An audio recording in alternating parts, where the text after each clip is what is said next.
Ladies and gentlemen, welcome back to episode 105, the 105 Series Land Cruiser edition. We are pre-recording before lunch on a Wednesday with Mitch Tanner from Tanner's Turf and Trim. Welcome. Thanks for having me, Jonesy. No, and thank Dill. you. Yeah, and Dill. You. And we're here with Dill. So, yeah, hi guys, in the background. Dylan's here as well. So let's not forget him. Now, obviously, we are pre-recording because at the time that this video goes live, we will be at the Live Golf. So that'll be the fourth time in Adelaide. Is it fourth? Yep. Yeah, wow, it's gone quite quickly. So yeah, we can't be in two places at once, and this podcast is for the people. We've only missed one. Remember, Dylan? And Two. I think two now. when? No, we did that live one on Instagram. No, I know that. I'm pretty that. sure we missed two, have we not? No, we missed one, and it was because we were running. Our flight was delayed in the US, and we couldn't end up live. There was streaming. that one, but Yeah. then there was the one near Christmas that just went No, we did. where no one was here. No, there was not. Didn't we do a pre-recorded? Not that week. No, because that was miscommunication. I don't remember. Let's just go. cogs are Let's just go turning one. Let's just go one. Let's go one. Let's go Yeah. one. I'll shut So up. it's for the people. I think the next couple are going to be pre-recorded. So, but we're still going to try our best. And if not, all else fails, Dylan is a beautiful, handsome man, and he'll be able to do them. All right. Okay. All right. Didn't So- get a camera on this episode. No, you didn't. Even though we've got 18 cameras in this business and there's none behind you, where are they? They're in that bag, I think, Um, and hidden in a safe somewhere as well, where you can't get access. Smart. Anyway, Mitch, who are you? What do you do? Yeah, so, Mitch from Tanner's Turf. Specialise in lawn renos, irrigation, lawn installations. Just kind of probably 4 or 5 years ago, it was a lawn mowing round, but it was just hard. I was doing shift work. It was a bit hard to be that reliable guy that could be there every second Tuesday and stuff. So there was an October long weekend where I hired out at Kennard's Cora, probably smashed out maybe like 6 or 7 lawns, and it was Wow. like, ooh, this could be something here. Yep. And then, bought a Cora, bought a Scarifier, and then fast forward 4 years, Here we are. here now. Yeah. You're in the 105th episode of Lawnhub, not live today, but live after lunch. Yeah. So- Long time as well. Long time listener as well. Yeah, that's good. Because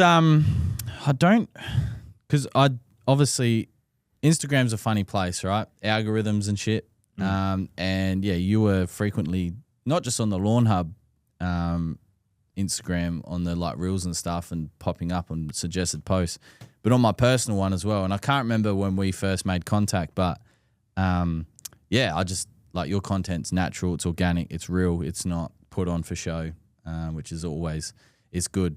And yeah, some of the lawns you worked on, and obviously the recovery. You got I assume you got a real stable client base now. Yeah. which, We did 62 renos this spring. Wow. Yeah. Had a couple of guys working for me and with me, which was awesome.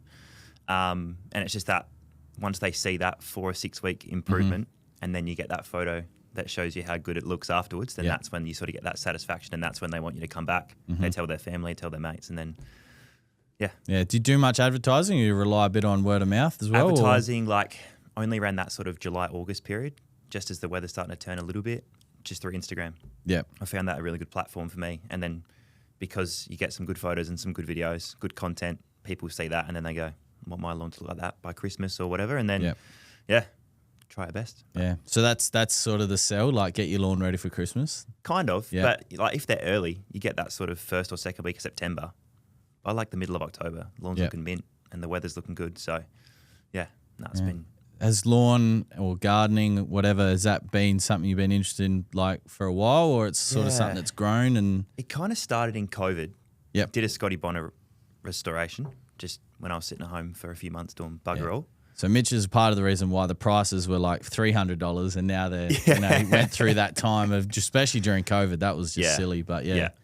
So did one of them at my in-laws' place, and then like he had a nice little patch of buffalo. He'd had his own Scotty Bonner from the 70s since it was new. Wow. Loved it. Really nice lawn, and then it just kind of like evolved into that. Started a little lawn mowing round, which is doing any odd job I could get, like even if it was like a dump run.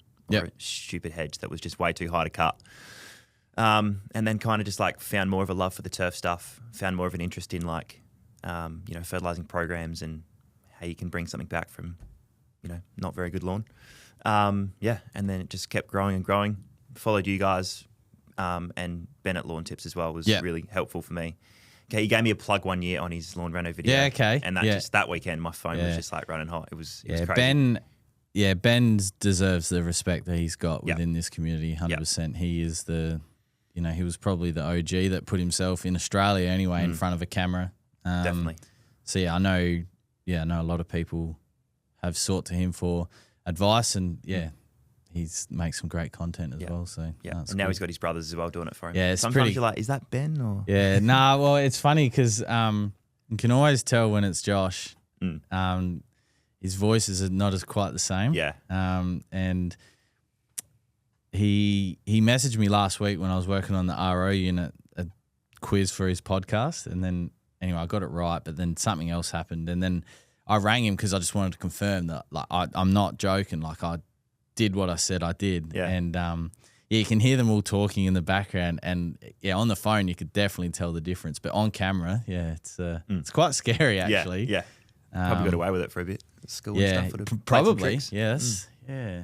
Bit like the Weasley brothers, in Harry Potter. If you're a Harry Potter fan, I don't know. Yeah. But it's so you mentioned doing shift work before. So what were you doing beforehand? Yeah, so I used to be a copper. Yep. So I did that for 5 years. Was based in like the western suburbs, and then 2.5 years ago got into the fire service. So I'm a firefighter. 4 days on, 4 days off. So kind of in the busy periods, I'll probably work 4 or 5 days on the turf stuff in between nights or when the days off start. But in the quieter periods of the year, I can kind of just enjoy a bit of that 4 on 4 off life, and then pick up jobs here and there, whether it's just like a basic irrigation install, or sometimes, which I wasn't really expecting it last year, but a few new builds, it's probably not a great time to be putting lawn down, but people are sort of like, I'd rather have an almost flat level lawn instead of a mud pit when you got that bad weather. And we had a pretty cold and wet winter, so it's not very great. No. So that was good just to like kind of tick over that and then look forward to that July, August period. Did you enjoy being a copper? Had its moments. The teams I was on was good. The proper night shifts, like the roster sometimes can be pretty hard. My wife she's also a copper, so like you would have those good weeks, bad weeks, that sort of thing. That would have been tough. Yeah. But now with the Fireys, like my roster's obviously very family friendly. So we get some good time off together, and then if she's at work and I'm doing turf stuff, then happy days. Yeah, nice. Yeah. And Fiery, obviously that's vastly different from being a copper. I would suspect, it is. So. Yeah. So I work in town. There's 25 of us in there at any one time, and most of the guys have got a second job, so I love talking to them about what they're doing on their days off. That's as in just for something to do, or I think just because you have the time. Yeah. There's just a great opportunity for you to like make a bit more cash. They've got school teachers, sparkies, plumbers, chippies. There you go. Yeah. You learn something new every day, Dylan. Yeah. And I just learnt that. So there you go. Yeah. No, it's really good. I'm really lucky. Yeah. That's good. Yeah. Was being so if you're saying before you were 27 and you were a copper for 4 years and you've been now Fiery for 2.5. I got into Sapole Academy at 19. Wow. Yeah. As in like didn't want to go to uni, or you weren't the best student at school, or? I didn't mind school. Like I think Sapole was probably like that start of year 12. I was like, I think I want to do it. And if not, I think I'll be an accountant. Yeah. Wow. Jesus. So told the counsellor that, went and did some TAFE test, like basic spelling, maths. Yeah, I failed that. Yeah, I and it frustrated me because when I was in the supermarket, I don't know how many affidavits I'd done, how many statements I'd done, and not a single copper that I dealt with knew how to spell. You just highlight it all and spell check, and it fix all your spelling. So I passed everything. I passed how to, write that report, take all the evidence, do the report, but they got me on my spelling, right? And it really just took the wind out of it. Yeah. And I was like, okay, I don't want to do that anymore because, I'm very emotional. If am I Dylan? I'm not emotional at all. No. Yeah. It's passionate is the right word. Passionate. And it was, because I didn't have obviously and I understand there's parameters, right? If you don't fit, if you were wrong in this part, then you don't pass. Right? I understand that. I respect that. But it was quite frustrating to see the other side of it when I'd done probably 200, 250 statements. And each time it gets highlighted and spell checked. Like it was just I couldn't get over it. So that was a bit disappointing. But so yeah, I'm fully aware of that TAFE test. Yeah. By the end of it, you would have been all over the formatting and 100%. I knew how to put it together. Yeah. I knew like what their quotations meant and all that sort of stuff. And I didn't think it was going to be an issue because spelling. I didn't really find out till year 12 when my home care teacher was like, Adam, I think you might be dyslexic.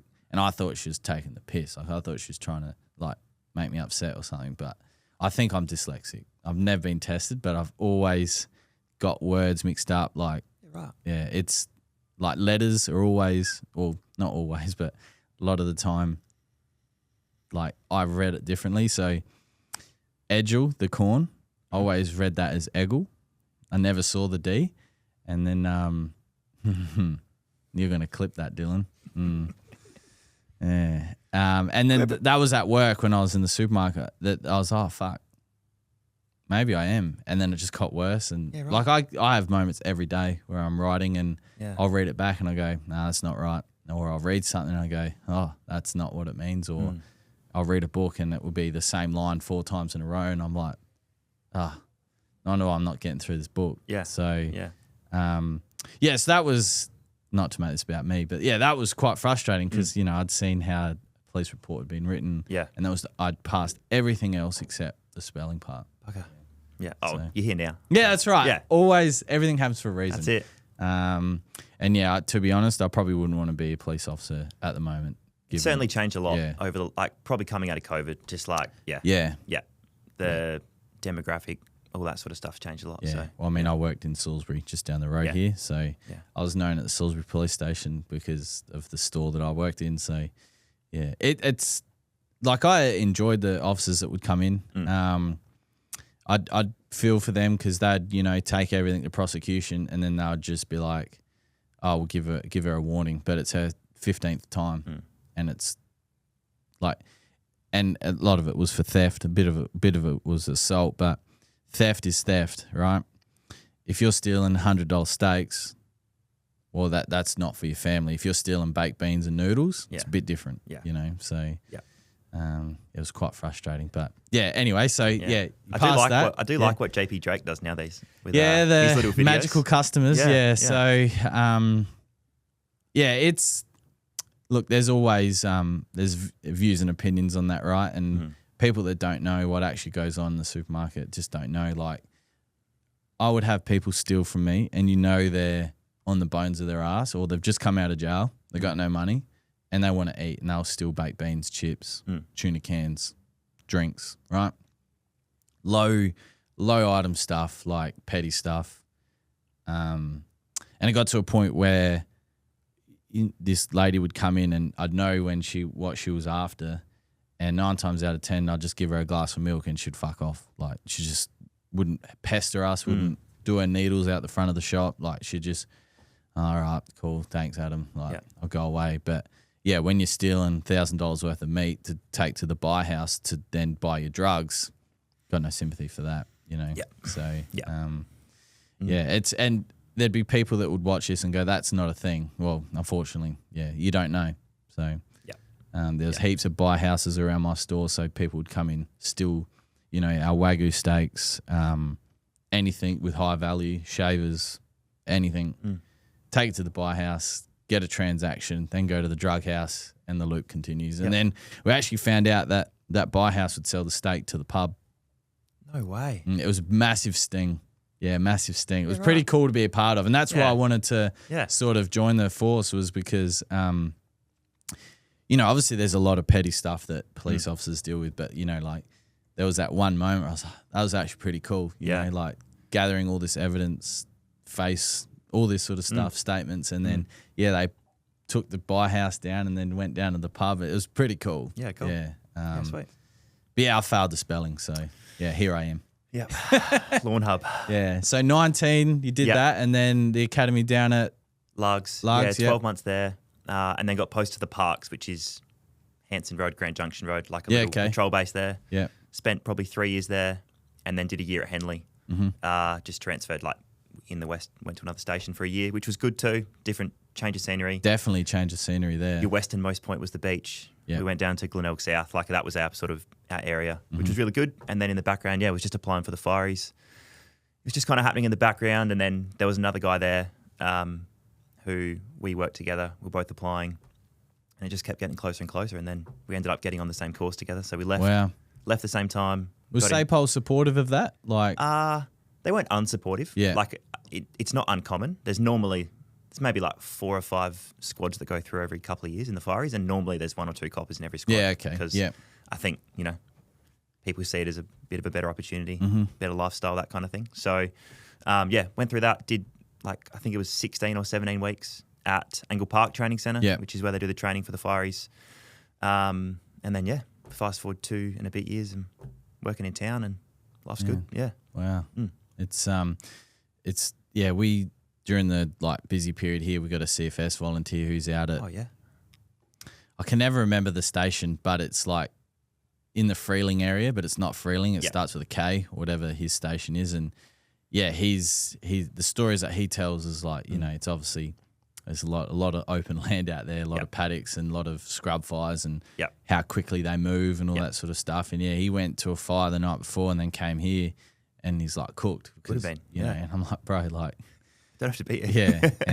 He feels as though it's his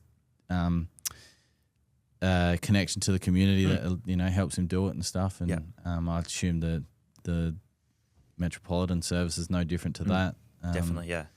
I mean, because there'd be would you have to? Do you go to accidents as well? Yeah. So fire alarms, road crashes, car fires, house fires. We assist ambos a lot with patient lifts or any sort of manual handling stuff, because there's 4 of us, so we can just sort of get in and help them.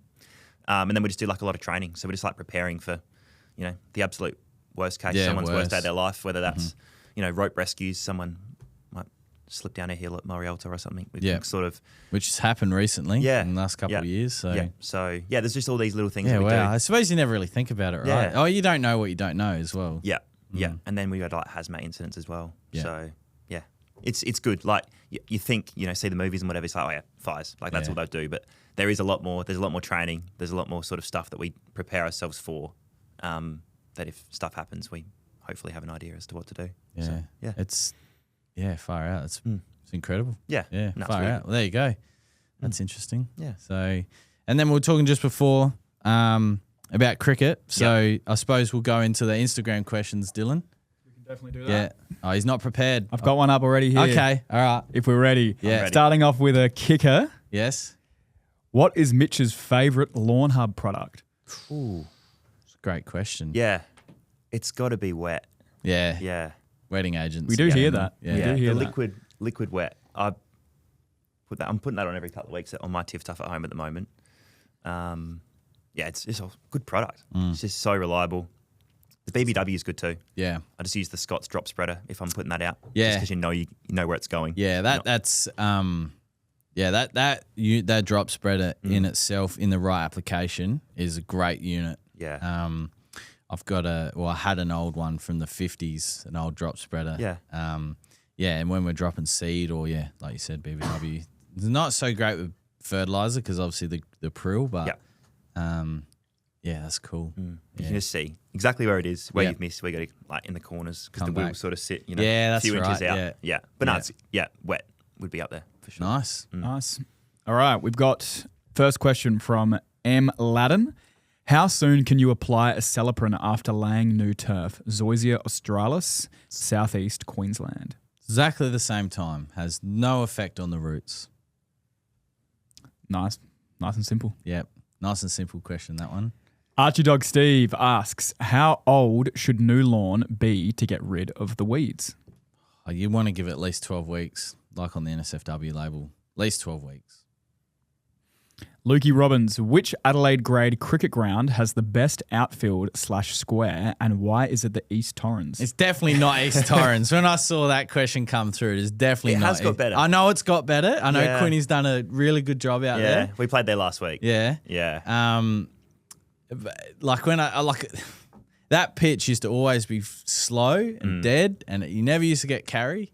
Yeah. And that's just my experience with it. I'm sure it's changed now. Yeah. Well, now they've actually got like 2 squares and they've got like a little channel in the middle. I think it's for their drainage. Yeah. So Trent Kelly spoke about why he does that, or why his pitch constructions do that. I can't remember exactly why. He spoke at the Karen Rolton for the Adelaide.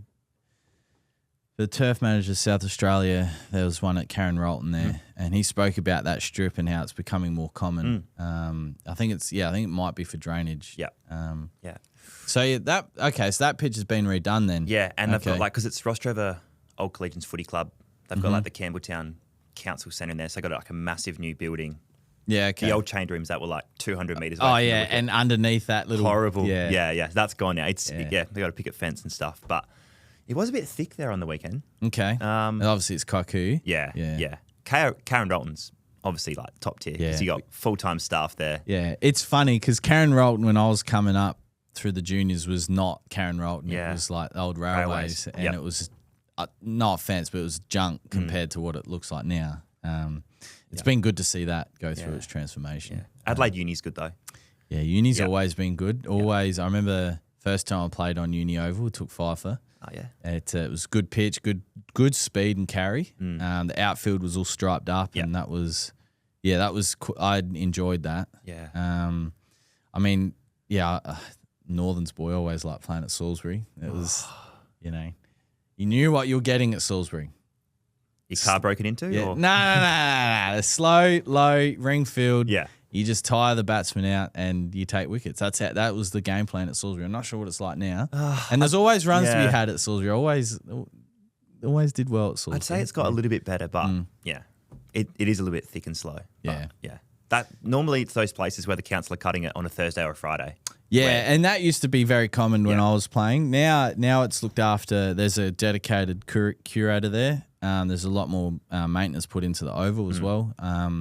Last time I drove past, going into the city on the train, and it was striped up in diamonds. It looked phenomenal, to be honest with you. Yeah. But it was always good at Woodville and Glenelg. Yeah.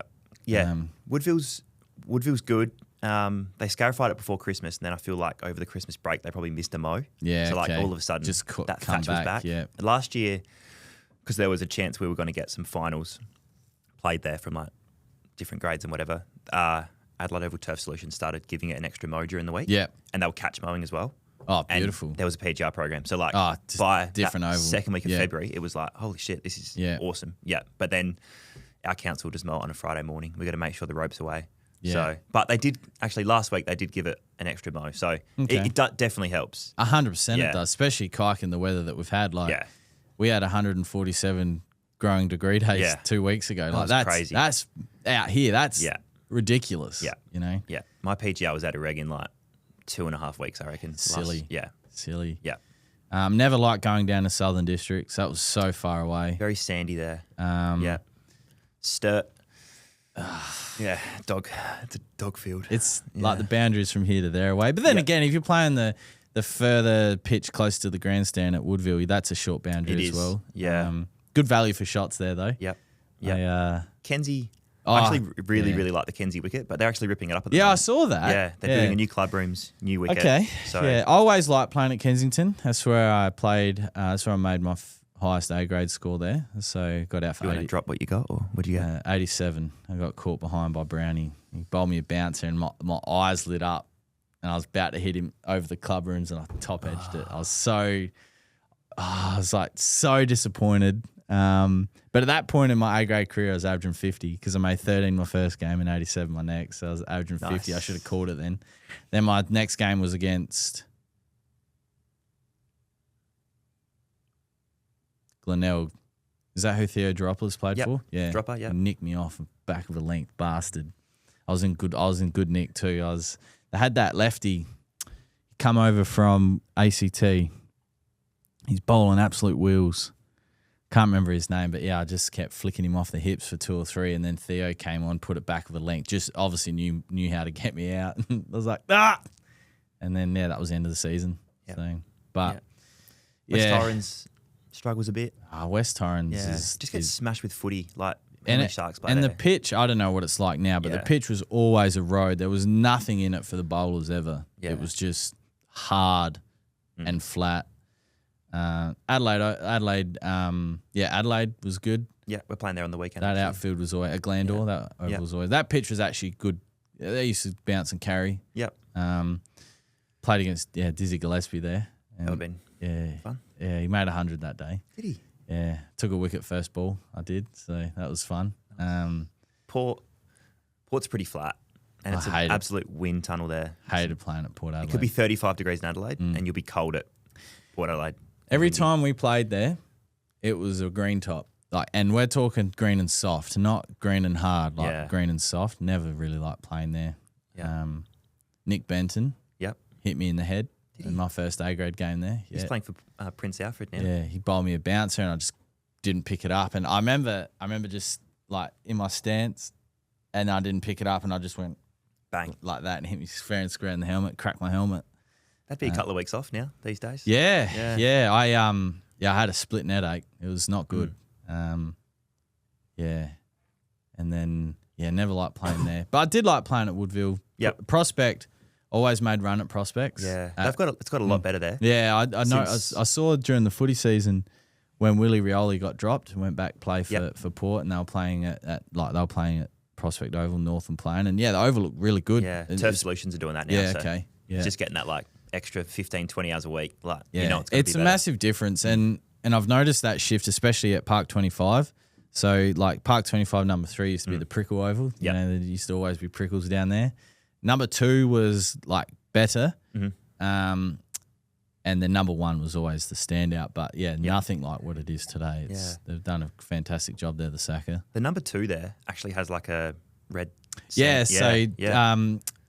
Trent Kelly was talking about that at the same thing when I was talking about that strip in the middle of the square. But I spoke to him at the All Make Mowers and More season launch there about how that pitch is going. And it's actually providing good bounce for the seamers too. So they had this plan, I suppose, for it to be a spinners, but it actually provides good bounce similar to the Gabba. And the Whacker apparently as well. Yeah, and the Whacker. Yeah. So it's good. It's quite phenomenal. Yeah, it's cool. So I made my first 100, number 2. Ooh, yeah. Man, nice. First and only.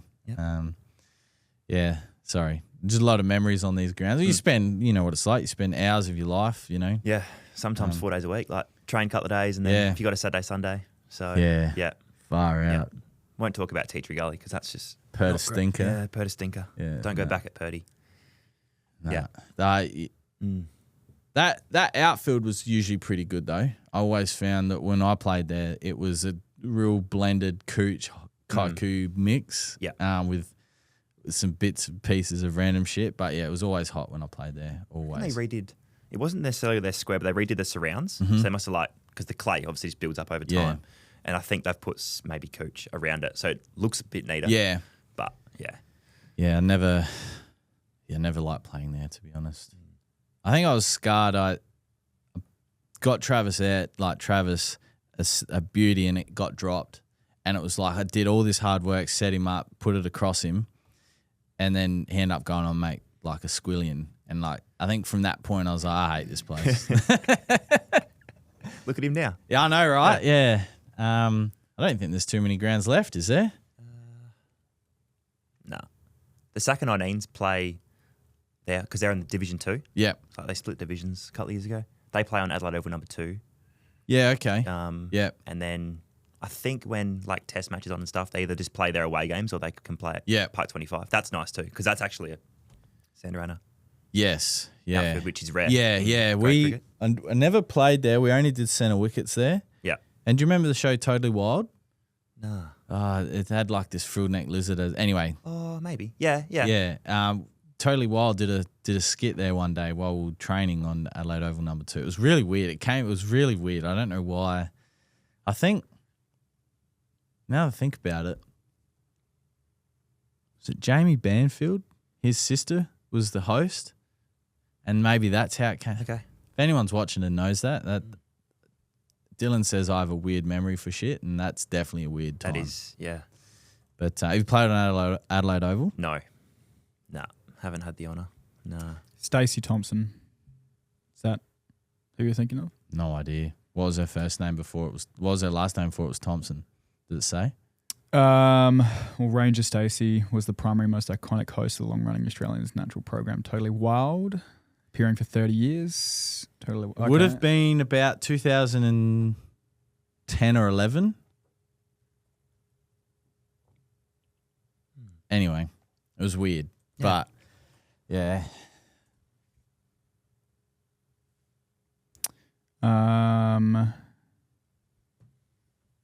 Please hold.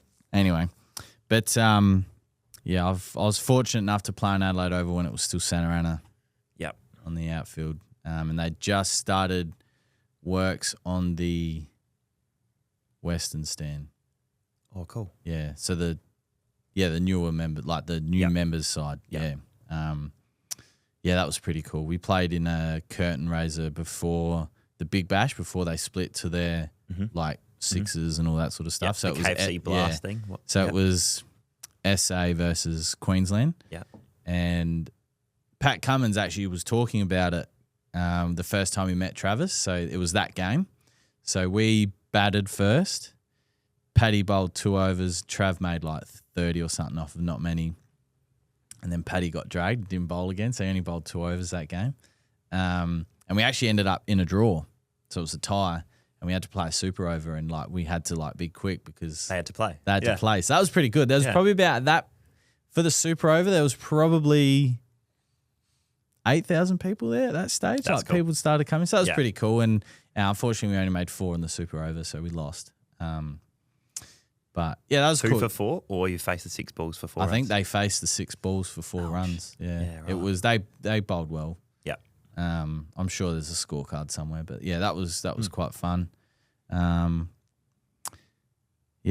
But I suppose to answer the question, what's the best outfield and square in your opinion? Because I'm out of date. So I really like the Kenzie wicket. Yeah. As a bowl left arm off spin. So Yeah. I feel like the first over, it's got a bit in it for the seamers, and then he gets flat, and then it turns late.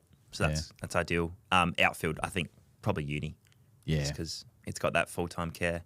Haven't played at Prospect for a couple of years, but when we played there, Turf Solutions had just taken it over. So I'm assuming that's just got better. yeah, it's just the resources that the ovals that those same ovals I was playing on in mid 2000s to or 2010 to 13 just weren't getting the care. So it's good. There's a lot more opportunities for the younger players now and playing on these nice grounds. And Definitely, yeah. unfortunately, the access to Adelaide Oval has Dwindled. has dwindled a little bit because obviously always the 2-day final and the 1-day and the 2020 final was always held at Adelaide Oval, but it's obviously different commitments now with the AFL and T21 was there a few weeks ago. Yeah, I saw that, which is and good. then the 1-day semis were last weekend. I think the 1-day final is there, but the 2-day final is normally much later one of on. those, Well, now the footy season, the AFL season starts, 3 or 4 weeks earlier than what it used to back in the 18 or the 16 team 22 round season. So with no bye and all that shit and opening round and feels like footy season goes forever, but it's also feels like Origin goes, this weekend and then straight into it. Yeah, should be. It's a shame because I remember in the club rooms at Salisbury Oval, you'd have, all the old 2-day final scorecards, and they're all on the Adelaide Oval scoreboard. Yeah. There was nothing. There was nothing that was not either the one or the West End Cup, whatever it was back then. The 1-day, the T20 was relatively new. At that time, because we actually the first T20 A grade final that I was a part of, we played after the women's. Was it the 50 over game? No, it must have been in 2020 because it started in the afternoon, like the T20 final. So, yeah, it was against Adelaide and we won. That was pretty cool. That was a pretty cool experience. Yeah. There was a few people there. Yeah, nice. And then we made the 1-day final against Kensington and lost. Yeah. And then we made the 2-day final and lost. I can't remember who that was against. So we made all 3 finals that year and only won one. Did you lose? What year was that, you reckon?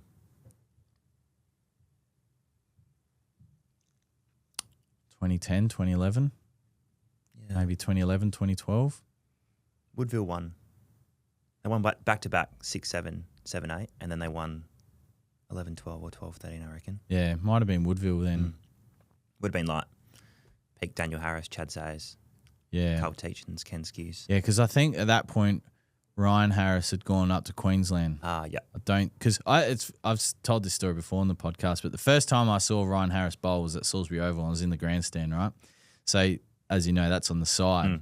And Graham Manu was keeping. So we had to start cricket training early in under 14s so that they could put the boundary out. Yep. So, and I was like, oh, you know, cricket's on, we'll watch. And I remember sitting in the grandstand and I remember Graham Manu how far back he was. And I was like, why is he so far back? And like Ryan Harris bowling wheels. And I was like, who is this guy? And then from that point onwards, I was in love. Like, you know, yeah, what a side. They had, Harris, Manu, Cosgrove, like Pete Cosgrove, Big Dover, Chris Duval, and then, a lot of young people that had played under 19 Australian and stuff like that. It was, that was peak cricket and I didn't know it.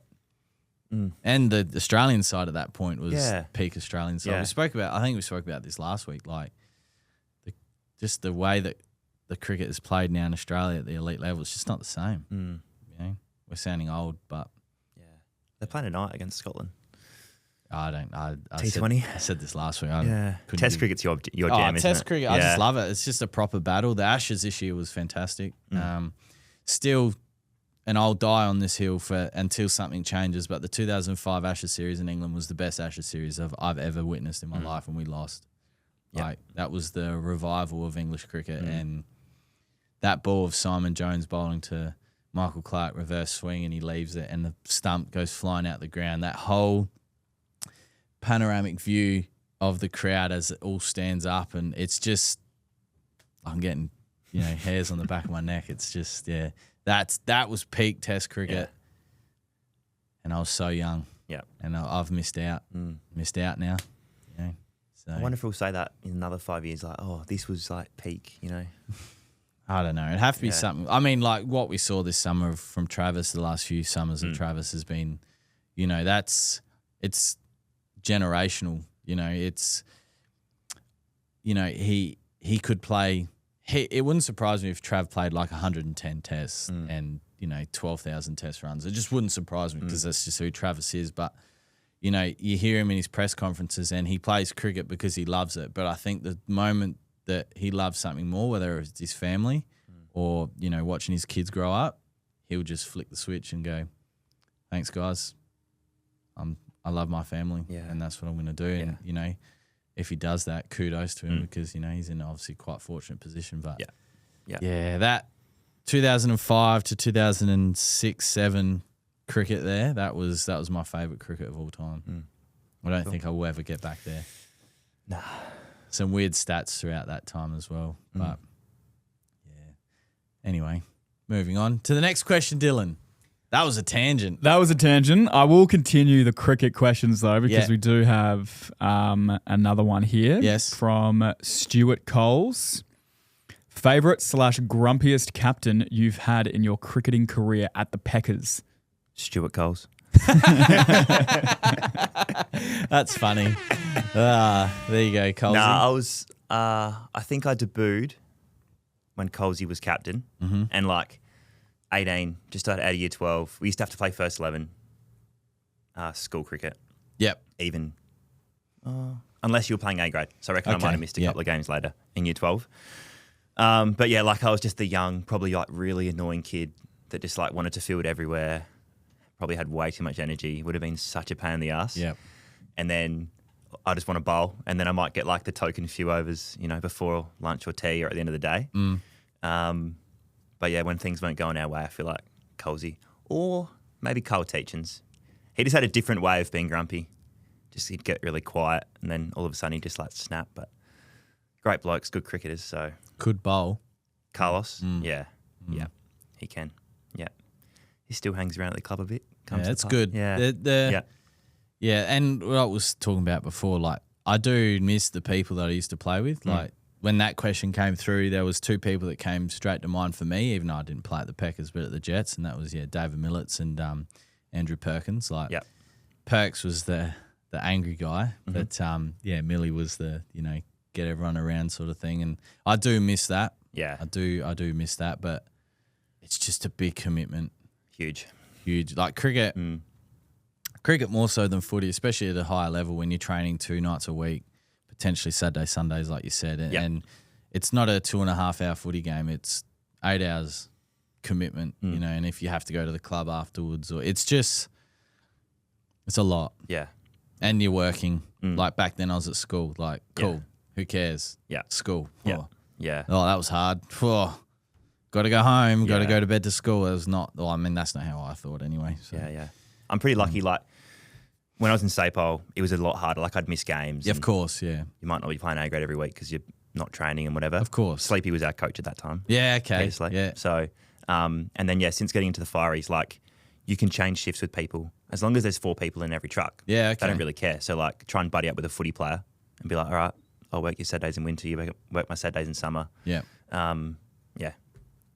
Try and train twice a week where possible, which is, just takes that stress off. Yeah, and it's a lot different once you get to an age where, like, you can't do that. If you're locked in, you got to work every second Saturday or something. It just ruins that whole thing. And I don't know. It's a commitment. But when I loved cricket, loved it. Like, I remember people at work asking, can you work Saturday? Fuck no. Yeah. I'm playing cricket. Yeah. Playing cricket. Yeah. Some of the guys just don't get it. They're like, nah. You're still playing cricket. Like, you got to get there at 9 o'clock for a 10:30 start and you don't finish till 6. Like, Yeah. No, but again, those that don't, they probably do something that we don't understand either. When you love cricket, it's good. And I don't know. I don't know if the door's fully shut yet. There might be a time where I come back. I don't know. But I'm getting older and sorer. Yeah. And I've got a lot of work to do. I can't be. Cricket injuries are different to footy injuries. So, my worst cricket injury was put my back out. So, no ideal. It was shit. Dylan?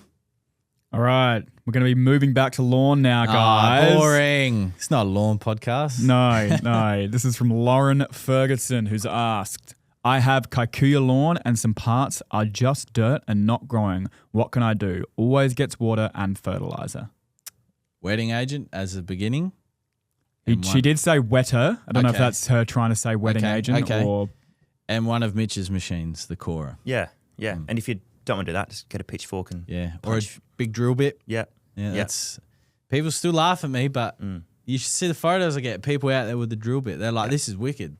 Like, because you don't have to do anything. You just... Bzz, bzz, bzz. So, look at opening up the soil, relieve that compaction, because that's what's happening there. Those bare patches are dry, compacted. They're not allowing the roots to get through or the water to infiltrate. It's just, unfortunately, it's just what happens, especially after the heat we've had. Yeah.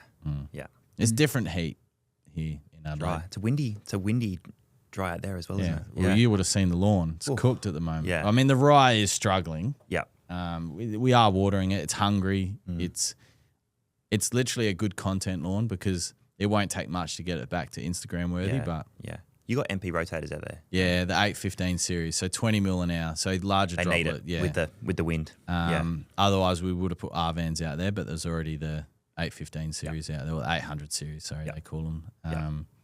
So they put out about 20 mil an hour. It's not the best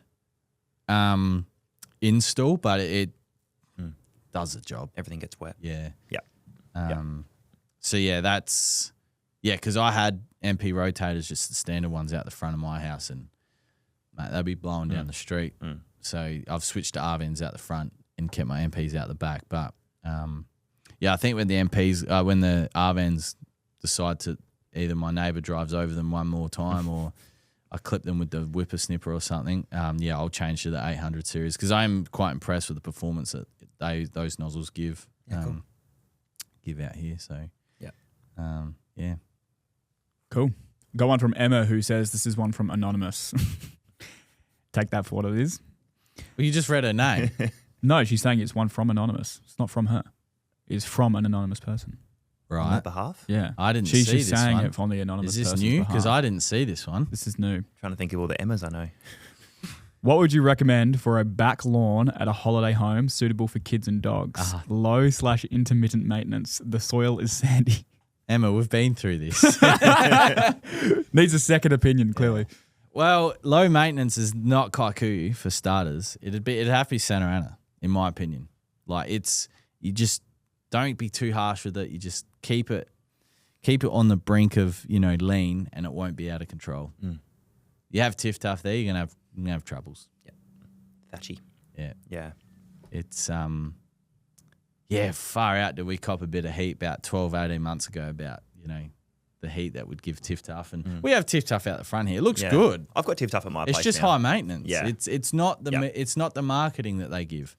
And then they wonder, like, our heat right now in Adelaide, they don't water it because it came with that water tick mark of approval. Oh, I haven't fed it for 16 weeks because it says not to feed it. Well, no wonder why it's struggling. Yeah.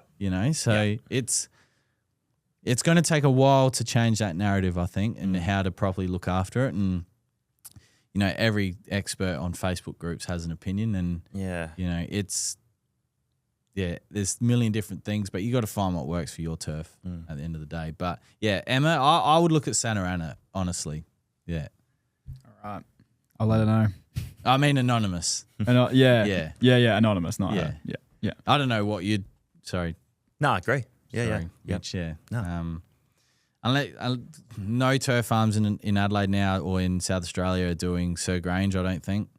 I know the turf farm cut it because of the guarantee that they have, so they stopped making. I'm not sure if Sunnyside are doing Sir Grange anymore. I did a couple of Sir Grange renos this year. Yeah. Yeah.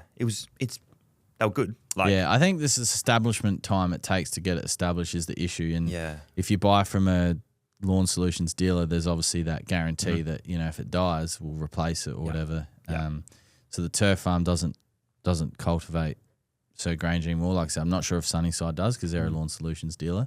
Yeah. Is there one more Lawn Solutions dealer in Adelaide? Easy Lawn, that's right. Jenny. Yeah, that's who I use. She's awesome. Yeah. Do they do Sir Grange, do you know? Not that I know of. I just use her for tiff tough. Yeah.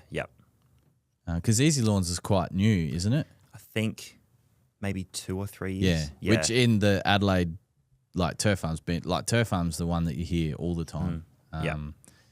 But I've heard good things. That's where my mate got his tiff tough from. Really good. So they're actually, I think now they're trying to sort of grow in stock because Pullmans haven't ever really stocked tiff tough. So I think Easy Lawns are starting to do that now. Okay. Give them a bit, which is good for that sort of, if you just need half a dozen rolls, you're not having an order.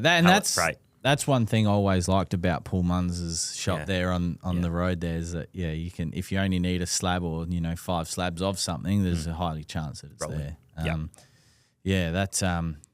Because again, it goes back to the argument about fertilizer. Not everyone needs 25, kilo bag. Not everyone needs a pallet. Some people only need 5 square meters. And then you do that and you're paying up the ringer for delivery for, it's good service. So see how carbonated it is? It's good. It'll come out your nose. Golden showers. Thanks, Caleb. It's very carbonated. It's nice though. It's still going. Yeah, it'll keep going for probably 10 minutes. So, any more questions, Dylan? Yes, Mitch. Is it harder to grow a proper mow or a proper lawn? Oh, that's a good one. Probably a proper lawn. You reckon? I don't know. Lawns aren't hard. Yeah. Growing hair on my head's hard though. Yeah, true. Depends on the genetics. Yeah. Sorry, Dylan. Not privileged like you. Yeah. Full head of hair. Sorry, bro. Yeah. Sorry, boys. That's all right, mate. All good. Any turkey trips coming up or? Nah. Fuck. It's so funny because I go to the barber just down here at the Springbank Shopping Centre, and every time I go in, I just say, mate, I'm just going to be your easiest client today. And he goes, and they always laugh and they go, why is that? Because it's always different person. It's never the same person in that place. I don't know how their roster works. But anyway. So you've gotten away with that joke 30 times. Every time, which is good. I was going to say, because you're saying the same joke over and over again. 100% not the same person has cut my hair at that place. And I just say just number 1 all over. And the last guy that I said that to is like, oh, bro, where have you been all day? In and out in 5 minutes. Yeah, it's literally, I'm sitting and waiting takes obviously longer than a buzz number 1. So, yeah, no, I was hoping to get away yesterday or Monday, but Busy. today is the day. Yeah, meetings. So, Yep. yeah, I don't know. I got a bit of, I don't know. Wouldn't take long if I shaved this off. I haven't had a clean shave face since 2018, 2019, I Yeah. think. So, Yeah. be a bit weird. I'll come home with no hair on my face. I did it. I don't know if I've spoken about this on the podcast, but I had bad acne when I was younger. So I got like heaps of scars here. So it helps sort of like keep it all away and hidden. So, and I remember going on, it would have been, it was before COVID. That's right. It would have been about 2018 maybe, because we went to Fraser Island for the first time. And I'd never never had a time to grow out facial hair because at the time at Drake's, it was really strict. Like you either had a proper facial hair or you were clean shaven. That's what it was like in Sapole. Yeah. These days you go into the shop and it's like, I would have been written up for looking like that. Little bum fluff. Yeah, it's shit. Yeah. So I kept it and it like looked horrendous for probably the first 12 months and then sort of it started to fill up a bit and like I'm not saying that this is going to win any prizes. It's not like Dylan's, of course. You know. You're just a handsome man, Dylan. Thank you, Adam. That's the second time you've said that today. A lot of compliments. I'm today. buttering you up because I need a favour. Oh, yeah, okay, all right. This makes a lot of sense. Yeah.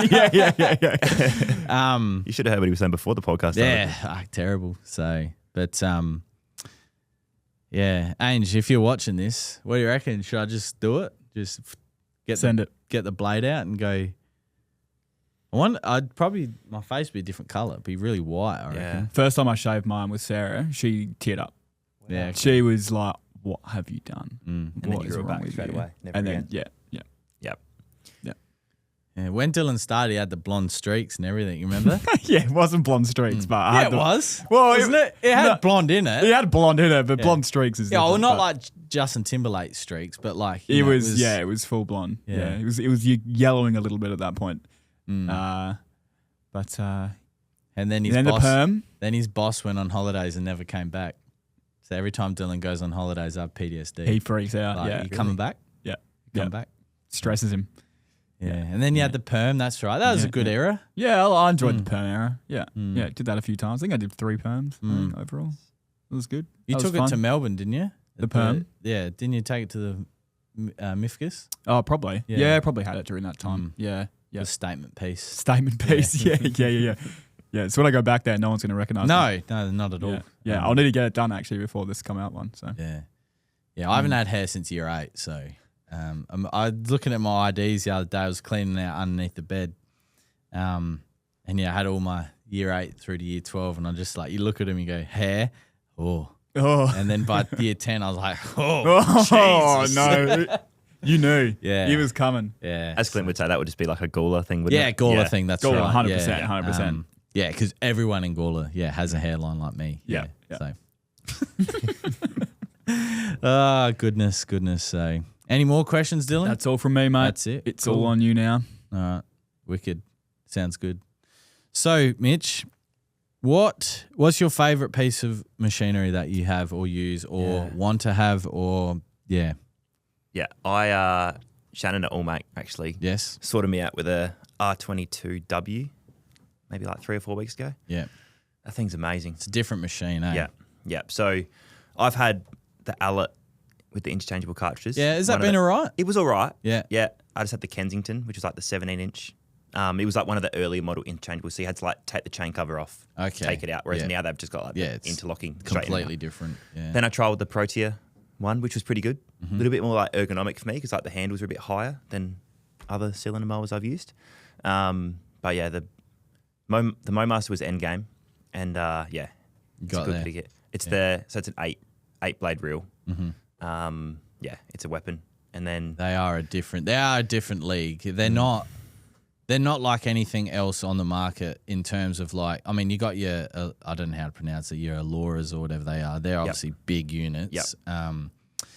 But in terms of like something that you can get for residential or commercial, it's not really that difference. And some of the mowers coming into Australia at the moment that are like a Scott Bonner are charging $5-6 grand. You're better off spending the extra, not much, to get a lot more. Pretty much. Yeah. Yeah. Yeah. And then obviously it's new, comes with its warranty, all that sort of stuff. So, and then with like the reno tools, I use the MowMaster Verdi mower, which is a 22 inches well, I reckon.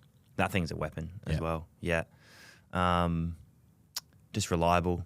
It kind of takes out that initial scalping because it's so heavy. Yeah. It kind of sits in the bed of it already. You can just do it. Do one pass, and then you're like, geez, like you rake up, which is the slow and the boring part. But then you give it that second pass, and the job's Happy half done. days. Yeah. Do you how do you find getting rid of all the green waste? Yeah. So I live in Alberton, so like in terms of dumps, we got Wingfield and Beverley, both pretty close. Beverley, like $30 a time when you go there, sometimes 45, and that could be like 10,000 litre bags on the back of the trailer. Wingfield, sometimes it's hit and miss. You might get charged the same one day, and then the next day you feel Why like you is got that? less. I don't know. I feel like they're just maybe having a bit of a guess. Making some days. it up, yeah. Whereas some of the guys that are down south, I think at the Lonsdale dump, you can buy like a green waste membership for $40 a month, and you can go there as many times you want. Wow. So like, if you could justify the drive down there, you'd be saving so much money, but at the same time, it's your time driving from. Of course, but wow, that's wow. Yeah. So there's been a couple of times I've gone to North Adelaide there, the green waste dump there, but yeah, the quicker you get rid of it, the better, because when it's that time of year, it's sitting on the back of your trailer for and a it day. starts to ferment, starts to get heavy, builds moisture, and So okay. Yeah, just try and go there straight after the job, get rid of it, and then you're not having to worry about it before your next job the next day. So yeah. Yeah, because you couldn't just say, hey, I'm going to use your green bin. There should be far too much stuff. I just carry 10,000 litre bags and get them full to a point where I can drag them on myself, or if I'm working with someone, I know that we can lift them up. So, yeah. But working with someone else doing a reno, so much more fun. Oh, of course, yeah. You're more than 2 times quicker because you're just like picking up where they're at. One might be on the scarifier, start raking, coring, all that sort of stuff. So, but then I suppose it's another expense, right? But time, again, like you said, with the travel time that you're on the job, you can charge accordingly as well. You know, so. And then you can comfortably do 2 in a day when you got 2 guys working for you, and you're not cooked by the end of the day. Yeah. Little Subway in the middle of the day to break it up a bit. So Subway your go to. Or a dog roll. Yeah, can't go wrong there. There's a few good dog roll places around Dry Creek where Water Pro is. In there, Dylan. Yeah, we got a rule at Water Pro, it's a dog roll rule. So it's one of the unwritten rules. So we got our 12 immutable laws, right? That you have to when you make a decision, you use the 12 immutable laws. But there's other there's the snacks rule, the always bring snacks.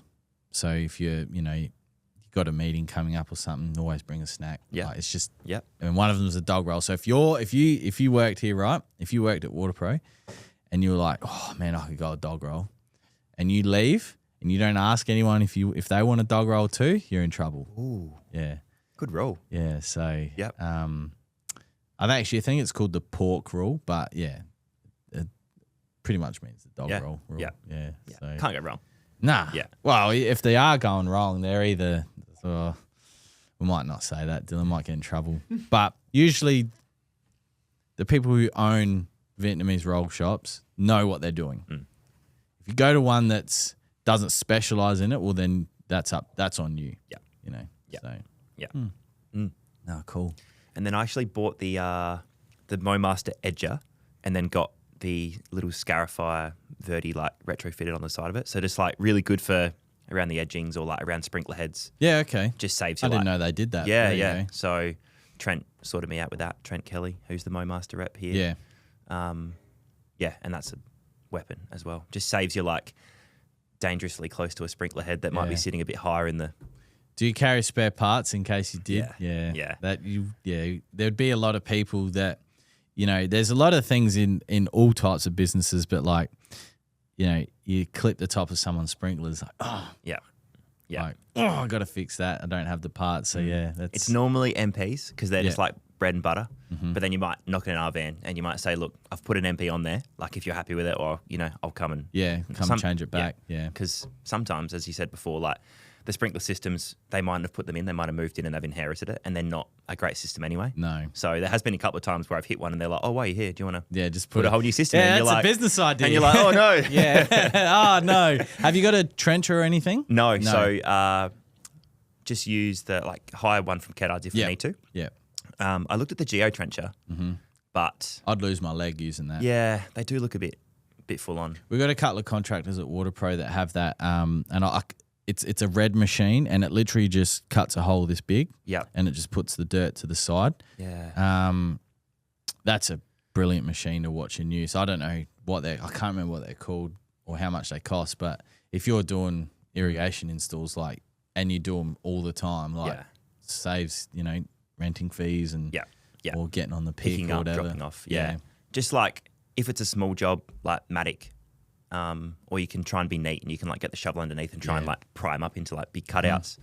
But if it's a lawn install and you've got them digging out 100, 150, happy it's days. perfect. Yeah. You just roll in. Yeah. They're the types of jobs that when a friend calls and says, hey Adam, can you hook me up with an irrigation system and help me install it? Oh, are you going to dig the lawn out? He goes, oh, it's fresh lawn. Yeah, let's do it. Yeah. Nothing better than a fresh slate, especially when they don't know what's underneath. They might have only, as I said before, they might have only been there for a few years. They don't know what the undersurface is. If they're going to put a new lawn in, spend the extra money. Depending on how big the lawn is, people are forking out 10, 12 grand on instant turf in some cases, and they're not putting an irrigation system in that might only cost them $600 total, including Simple a controller. system.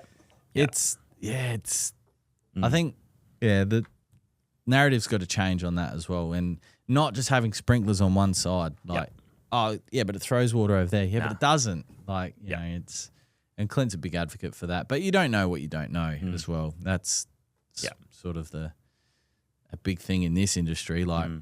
Oh, what do you mean you can mow your tiff tuff to dirt? Oh, I didn't know that. And it's just, oh, okay. Yeah. Oh, you can mow it at 6 mil. Yeah, you can mow it whatever you want.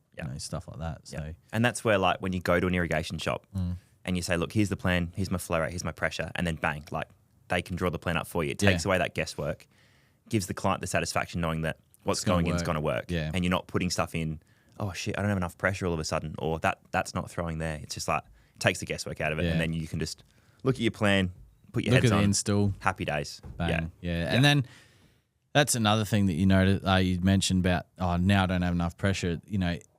Decent irrigation places like WaterPro will obviously deregulate the system. So if you've got 30 minutes or 30 litres a minute, they're not going to design a system at 30 litres a minute. They're going to take 20% out or 25% out. Yeah. Because my house where I live, I don't know for a fact my water pressure out the back is because it comes through the house, but it's definitely dropped because I wasn't able to pick up 5 MP rotators. Crazy. And it's 5 by 4. It's not very big at all. Yeah. I had a similar thing. I did a house at Tennyson, put his irrigation system in one run, perfect. It was 9 or 10 MPs running. It was easy as, heaps of flow. And then they subdivided the block and built another house. You got one mains going in, but now they've got to split between 2. Yeah. And then the client's messaging me 12 months later, these 4 sprinklers aren't popping up, and it's check them for blockages. Yeah. You do all that sort of stuff, and then you realise that there's one main going into that block and they're splitting it between 2. It's tough. Yeah. It is tough, and we see it. We don't see it a lot, but we do see it where it's hey, what's going on? Yeah. Because we WaterPro gets a lot of DIY and then, contract referrals as well. Yep. So, yeah, we do see it, unfortunately. But it's just something that happens. It happens on ovals too. It happens everywhere. It's not just limited to houses. So. Your Cora, what brand's that? It's the Paddock one. Yeah. Has that been all right? It's been pretty good. Yeah. That was the first big reno tool that I bought. So I didn't want to undercapitalize or overcapitalize. Sort of wanted to, it was the first big expense of the business. And I was I think it probably cost me, I'm going to say $3.5 grand back then. Decent freight because it was coming from Queensland. It's just got the 4 reciprocating tines, and instead of the barrel tines, you're not working as hard because a day on that Kennard's Cora, it does a great job. We're not disputing that, but it's tough on the body. Yeah. And if you're doing it 4 days a week or Yeah. 5 days a week. It's hard work. Yeah. But no, it's been pretty good. And then I just get them serviced at ACMS Yep. probably in the next couple of months, Yeah. heading into the next season. So all the stuff's ready to go. Yeah. I think if I'm to upgrade that, I'll probably go like the Billy Goat. Yeah, we've obviously spoken on this podcast before my love for that Billy Goat Cora. Yeah. The one thing I noticed, well, I've known it the whole time, but I've sort of like accepted it. But it would be nice if the tines were longer. Yep. Just so you can get that, because it's a powerful machine. And I don't know if there's any adjustment in these types of Coras, but it would be nice to wind them down so you do get, because Dad's lawn was nice and soft, so like I was getting good cores, but I know if I had either longer tines or a longer drop, it'll go through it because I had the soft soil. But like we're still getting good cores out of it. Don't get me wrong. Yeah. But yeah. Yeah. The paddock one doesn't have, it's not adjustable, but the max is 70 mil.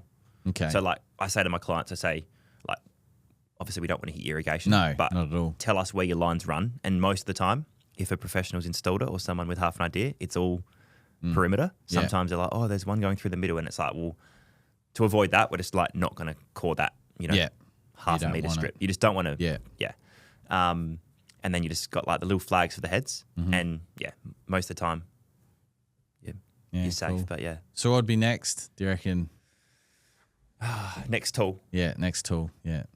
Either the Billy Goat or an Eco 250. Yeah, it's an incredible machine. Yeah, I got to borrow one. I did did Temple Christian College at Mile End. Their sort of head of grounds there is like into their lawn. So got lucky enough to do like a big job. It was 600 squares. Took us a couple of days. Yep. But yeah, borrowing a top dresser and spreading 6 ton of sand in 45 minutes instead of... I found the longest time it took was actually filling the bucket. I saw that on your video the other week. Yeah, when you had to sort of take it around those little brick and like it just threw the sand out. It's the second time I used it. First time I used it out the front here. That tree in the middle. This is not financial advice, but if that tree just magically disappeared one day, I wouldn't be upset. Yeah. But no, they're pretty cool. It's just the way you get the throw and the pattern. I remember when they were first being brought to Australia, they were like 10 grand and everyone's like, that's ridiculous. And now they're like 16, 18 grand. Yeah. Inflation. There's a place at Geelong, I think Turf Equipment Australia. They're like 17.5. Got a quote from them and I was like, I just can't justify it yet. If it's a big outlay. And there's only the one hire place that I know of in Adelaide, which is Rob, and he's like, I was fortunate to even get it when I got it because after that, he's like, it's booked out, it's unless you start doing ovals and then you got, you hook one up to a gator or something, but even still, that's a big investment as well. So, and then you're probably looking at getting a little shed to keep everything. Yeah, that's right, or a yard or something. Then you got rent, and, or if you buy it, you've got a mortgage repayment on there or something, or repayment. So but no, that'd be awesome. I did measure it up; it would fit on the back of the ute because the trailer's an 8x5, and that's just pretty much packed as like use 2 rotaries just to trying to clean everything up once it's all done, and a couple of big garden rakes for cleaning up all that thatch. So all of a sudden the ute can get very full, and there's 10 bags of green waste on there as well. So how much do they weigh, do you reckon, if they're all full? Like sliding them up, like probably 70, 80 kilos. Wow. But then if we're going to lift them onto the ute, if we've top dressed, like keep the sand on the ute, they can over 100 probably. Yeah, but then there's like good quality bags that you can just use all year. Of course, yeah. So that's hard yakka. Yeah, and then you just get them to the side of the ute, tip them off, and the grass just at the dump. I mean, it all sounds exciting, but it would be hard work. That's for sure. Yeah, but it's rewarding. Very rewarding. Yeah, and once you start messaging the clients like around that Christmas period, like send us some updates or one. I did one at Trot Park, and the lawn was pretty trash. They wanted to top dress, and I was like, I think it just needs some time to recover. Before we and like they've been everything that I recommended to them, they've done. That's one of the biggest troubles we have. Like we have hundreds of people message, and it'd be like, look, and sometimes we recommend products that we don't even sell because we want to help the person. That's what we do. We don't tell Riley downstairs to say, look, if we don't sell it, you got to tell them, hey, we don't sell this product, but you can get it from here. Yeah, and like a lot of them are like soil amendment stuff that we just don't like.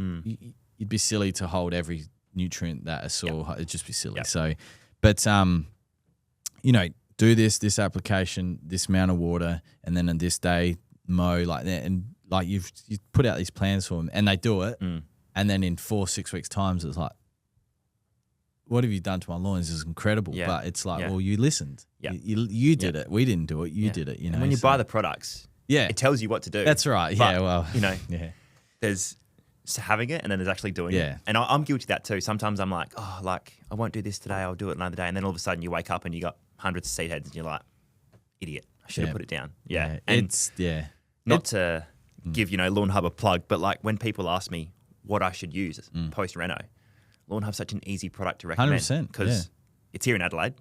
It comes in good size quantities. Well, especially in the state, like we've got 5s, 10 kilos, and then we've got 20, 25 kilo bags. Like it's really, and there's something cool downstairs. I'm not going to mention it yet, but you'll be the second person to see something cool downstairs. So cool.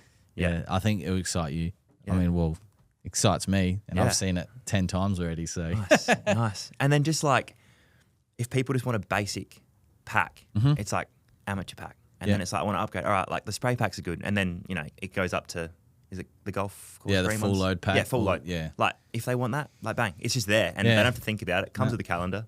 Job's done. Yeah. And that was Clint's whole, that was his vision, you know, like make it easier for people to use. Put these professional products in smaller quantities for the homeowner to use and read and understand and get good results. And, you know, like it's not uncommon that something that, you know, you rock up to a property and you would have seen it like, this just needs work. It's not like people think it's doom and gloom. It's the end of we need a returf and it's just calm down. You got kaku, man. Like it's fine. It will come back and you know you apply these products, you schedule it, and then 4 to 6 weeks time, it's like oh my god, like it's good. It is satisfying.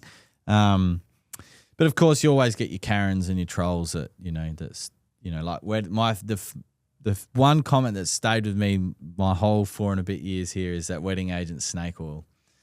Like, I'm like, you've got no idea, mate. Like, wedding agent in our climate, in our conditions, is the difference between a lawn maintaining something or just completely falling off the rails. Yeah.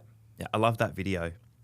Ben does it. I don't know if you guys have done it as well, but you got like the lawn that has wedding agent applied. Yeah, and doesn't, and it beads off. Like, I can replicate that really well in my front yard. We tried to film it out here.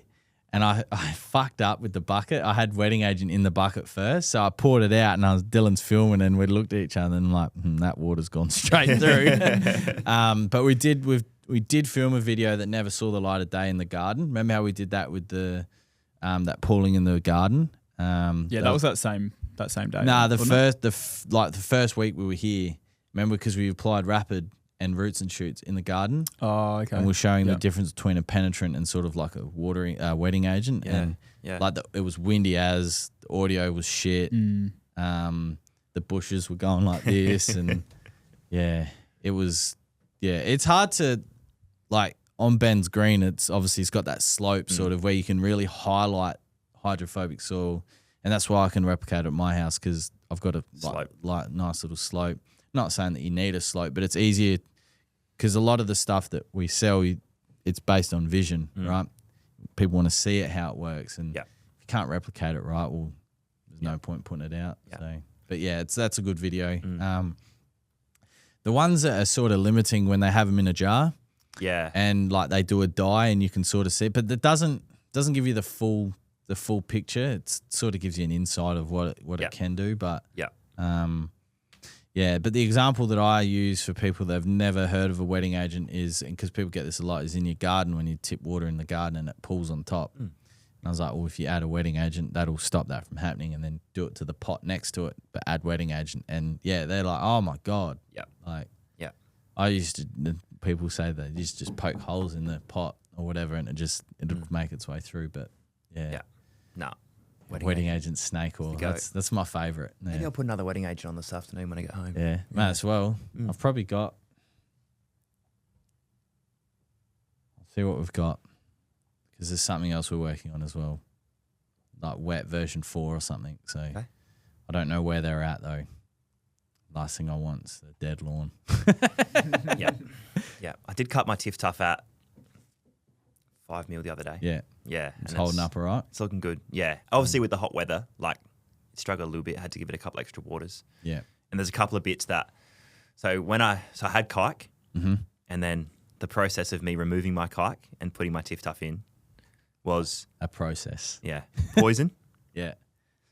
150 mil dugout, poison the soil, fertilize the soil, poison the soil, rotary hoe, new lawn, new soil, new lawn, and like maybe 5 or 6 little bits of kike have come through. I've been very lucky. That's Very, very lucky. That's very lucky. Yeah. Yeah, that's good effort. Yeah.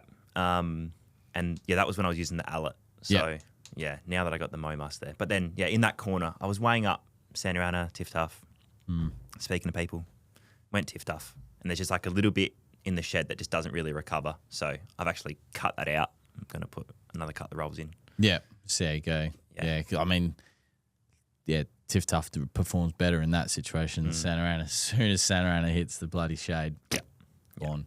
You know, it has its limitations. Do you get many clients with Cooch Mite at the moment? Oh, a few. Actually, the Prospect Fire Station, they've got a really, really nice lawn. A couple of the guys there are like really into their lawn. They mow it with a Scotty. They got a little golf hole, motor cricket wicket into it. Yeah, wow. Just for, and they had some Cooch Mite. I think I actually messaged you about it. Probably. Yeah, yeah. And this is there's no disrespect here, but the amount of messages I get, I've had people, and this is no word of a lie, people in the street, right, start talking to me as if I know them, and it's like, who? I'm sorry, like, I'm so sorry, man, but who are you? And it's like, oh, you know, I'd sent you an email last week. Okay, cool. I've got no idea who you are. I'm so sorry, but yeah. Yeah, yeah. You know, I've probably been a bit lucky there. yeah, because I remember when we had Nathan Bennett on, he was talking about Cooch Mite at Royal Adelaide. I haven't seen it as bad this year, which is interesting because we've had similar summer weather compared to last year. So maybe it was the wetter winter that allowed, you know, a bit more moisture in the soil that didn't get the Cooch Mite that, I don't know, there's still plenty of time left in the season. Yeah. Have you seen it in kike? No. It's disgusting. Is it? It does happen. It's quite rare, but it does happen. It literally just looks like Cooch Mite, but it's kike. You got all the broomsticks and it's feral. It's like a mole cricket. Feral. Mole crickets. Yeah. Yeah. Yeah, they're ugly creatures. So, but Do you reckon Monarch would ever bring out a liquid? there is a liquid. There is. Yeah, it's Monarch 1000. It's like you need a chem spray license to use it though. It's not something. Fipronil in liquid is very powerful. Yeah. It's very, very powerful. Or Thermoforce from Indigo. Yeah. That's the same active. Yeah. Fipronil 1000. It just costs a lot more, and it's not something that we have on the website because it's in the wrong hands. I'm not saying that you'd ever have it in the wrong hands, but in the wrong hands, it's very bad. I mean, so is bifenthrin, so is imidacloprid as well. Like in high doses, destroys the bees. You know, the ecosystem, everything. So it's just And now that Acelepryn's come off patent, which is good, it's not good, but it's also good. We can sell a lot more Acelepryn now, which is good. So obviously that's not going to help with mole crickets or Cooch Mite, but but it helps guys out like you that, you know, want to buy, say, 750 mils of Acelepryn now for the season, and it's only going to cost you $229, whereas before it was like 700, you know, or 500 or whatever. So, but it's Monarch in liquid, good at what it does, wrong in it's bad in the wrong hands, unfortunately. So, because Fipronil in a liquid used to be very common, a bit like DSMA. Used to be able to like DSMA clear from the hardware store in a 20 litre for $100. Yeah, not anymore. It's a Schedule 7 now. So, but no, there's product out there for everything. You just got to sort of know who to ask and or where to look. Sometimes it's, it will do this, but it's not on the label. So in some states you can do that. You can do off-label use and have no repercussions, but here in South Australia, you get taken through the ringer if you're doing off-label use of something. So, but someone's got to dob you in. not financial advice. Is it, Dylan? No, not financial advice. No. There's a button on there for that. Yeah. So you're still playing cricket? Yeah. Yeah. At Woodville or somewhere else? Yeah, at No? Woodville. Yeah. Yeah, so we've got 3 games to go for the year. Got Adelaide this weekend in a 2-dayer. They're looking pretty good at the moment. Okay. Yeah, I don't know who does what now. So Yeah, what grade are you in? in the A grade. Yeah. Yeah. We've only won a couple of games this year, but if we can win maybe 2 of our next 3, we hopefully, because there's the new relegation system. Yes, yeah. So you're in Div 1? Yeah. Yeah. Yeah. We should hopefully get through. And then, Okay. yeah. Does Turley still play for the Packers? Ben's gone to Port Adelaide now. Oh, Left what? A couple of years ago. Okay. Yeah. Yeah. So, I remember Ben used to be a batsman, right? Yeah. And then I saw him, he was leading the wickets at one stage a few years ago. And I'm like, yeah. what a complete 180 that. Does he Yeah. still bat or is he? He does bat, but in that team, he's batting like 9 or 10. Okay, in so their he's team. predominantly, he's a Yeah. bowler. Bowls first change for them. Yeah. Yeah. Did he bowl Wills? Back in his heyday, he Yeah. was a bit faster, but he's had a few injuries. Like his Okay. knees are a bit buggered and whatnot. But yeah, they got a pretty strong side, Port. They still got Cam Valente playing for him. He's over at Port now, is Yes, he? he left When the did he go? Buffs probably 6 years ago. Yeah, that maybe. just goes to show how much I'm out of it. Yeah. Yeah, wow. Yeah, they do recruit pretty well there. So Interesting. Okay. Tom Andrews as well. Yeah, I knew he was at Port. Yeah, he Was- left Woodville. Well, he was at Woodville and then he went to Tassie. Yeah, Played a because couple of originally he seasons was over from Northern Territory, then he Yeah. came down. Yeah. Because where was Weatherald? Sturt and Uni, I think. Yeah. Finished okay. up at Uni. Yeah. Yeah. Then he went to Tassie as well. Yeah. Okay. So, yeah, I mean, like, when I was 18, 19, debuting, like, it felt like there was 5 or 6 30-year-olds in the team. Right. Whereas now, like, I'm 27 and I'm the second oldest in the team. Wow. And we got a bunch of, like, teenagers or Yeah. young 20s, which is good. Like, it's great for 100%. hopefully for the future. Yeah.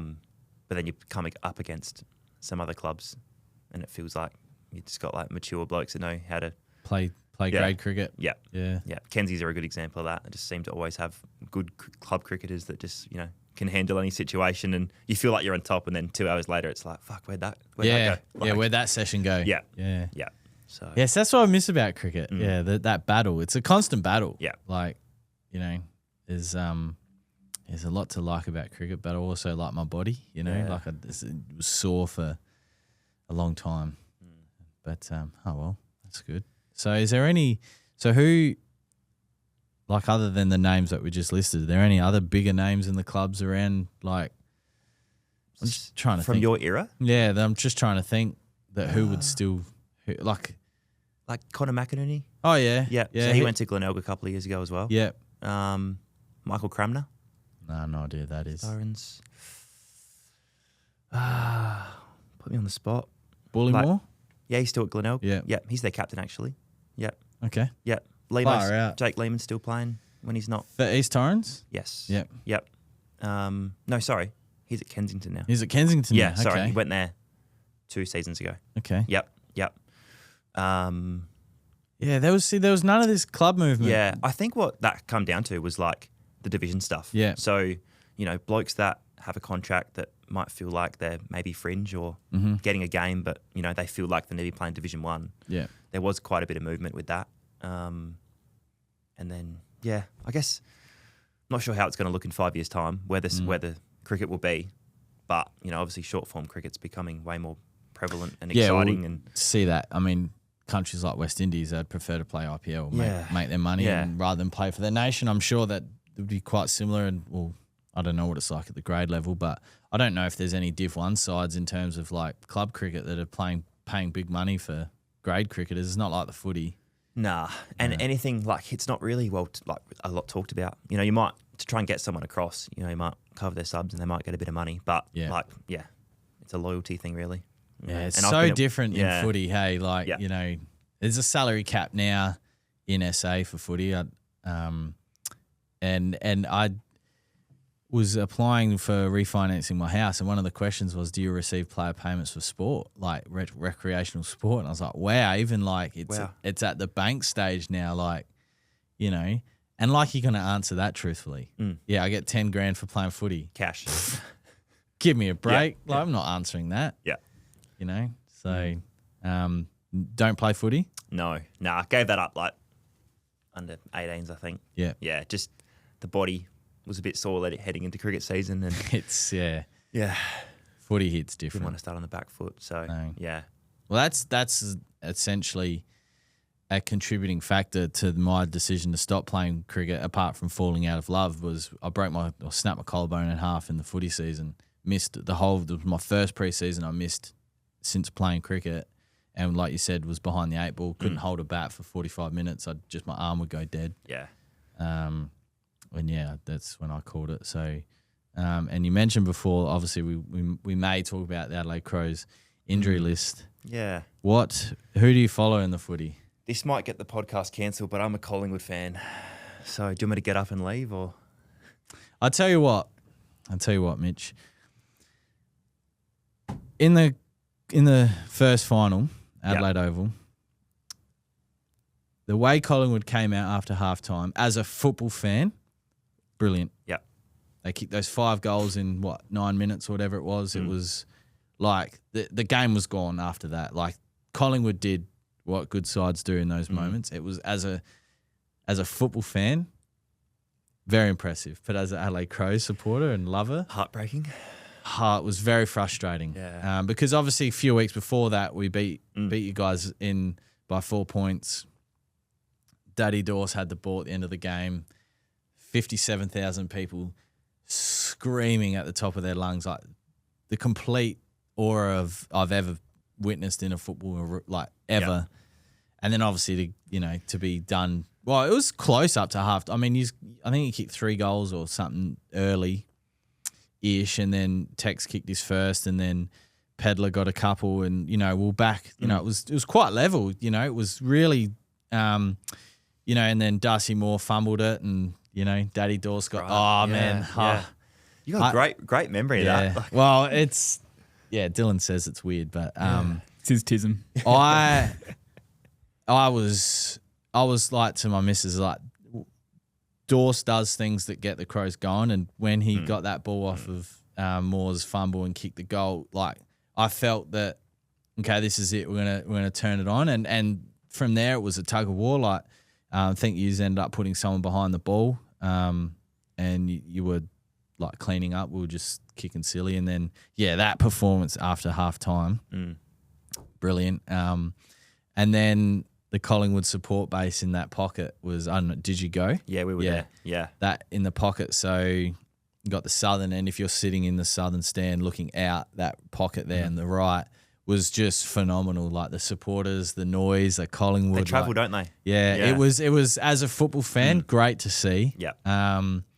Unfortunately, people just get caught in the moment, and that's sport. Unfortunately, it's just, we all get caught in the moment at times. Yeah. So there was a few acts, obviously, on the field, obviously with what happened there, and then off the field, outside. Like, I'm a big believer of being humble in defeat as well as humble in winning as well. And there was a few fights outside, and no one wins in those situations. So that sort of put it left a bet. The football was great. And then obviously you went on and lost the prelim, which was bittersweet. For you.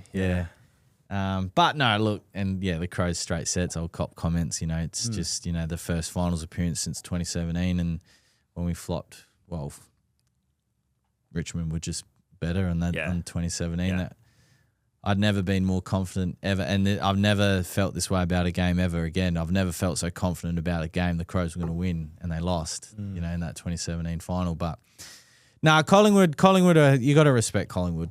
They're a fantastic side, and they have been since 2009. Really, they had a bit of a lull there, but they're kind of that old team we talk about in cricket. Like well, they were. They just find a way, don't they? They had they had players like Collingwood, like Pendles had played more finals games than I think 18 Crows players combined. Like it was just the experience. Like, and people go, oh, it had nothing to do with that. They were cocky. Absolutely had nothing to do about being cocky. The experience in sport and in life and in general it trumps so many things. Like it's the experience of that moment, like still Sidebottom, how he was able to do what he did, just the composure and everything. It was, yeah. I left that game obviously disappointed, but I was also like, that was very impressive what Collingwood were able to do. Yeah. And then Hawthorn kicked 3 goals in 1 minute, and then that game was done. Like it was, and there was some fights outside. I like kids bawling in front of me. It was all happening. But the podcast isn't cancelled just because you go for Collingwood. What do you think about this year? What do you reckon? I don't know. It's obviously I think Gold Coast are going to be really good. Yep. I think Hardwick has got a good program. He's got a good structure. He's I think Fremantle should have done better last year. Honestly, I really think they did. Obviously, we talk about, like, I cop shit all the time that Crows had the easiest schedule, but they played Collingwood twice. They played, they ended up playing 2 of the top 4 sides, or 2 of the top 5 sides twice. Like it's, we played North Melbourne twice. Yes, we played West Coast twice. Yes, we played Port Adelaide twice. Easy win. Well, the second one was, but look, it was a good, to only lose 5, minor rounds, and then obviously the 2 finals was disappointing. But as a group, it was phenomenal to go from where they were. So I think the Crows. Do I think they'll finish top? I don't think they'll finish top again. I think that's probably in, like Brisbane. They're just the way that they were able to turn on after half time in that grand final last year was phenomenal, and that's we beat Brisbane as well at home. There's a lot of, I don't know this year, but I think Gold Coast. I think Fremantle have got a lot to answer for. I think they should have done a lot better than what they did. Yep. Obviously, Gold Coast winning their first final last year was quite exciting, with Swallow kicking that goal, but then it was adjudged a point. The whole final series last year was actually enjoyable, apart from the 2 games that I attended. But to watch Collingwood do what they did, and it was just so even. It was a really good season. But then there was a very obvious gap between 10th and 18th. There was. Yeah. I'd say. Because I think going into the last round, was it 13th could have still theoretically maybe it went down that low. Theoretically could have made the 8. So it was those bottom 4 sides. So West Coast, Richmond, North Melbourne, Melbourne. Yeah. Yeah, they were garbage. Yeah. Honestly.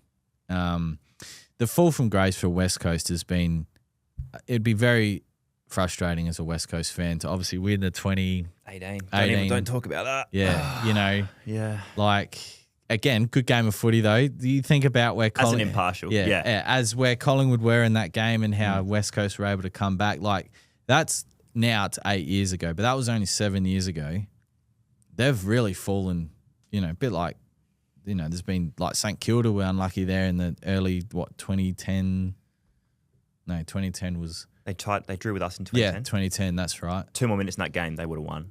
Yeah, that changed the course of the final forever. 2009, they lost to Geelong. Yeah, I mean, you had the likes of Chapman and Ablett running amok. So that was a great game of footy. I remember that like it was yesterday, with Scarlett's toe poke to Gaz and.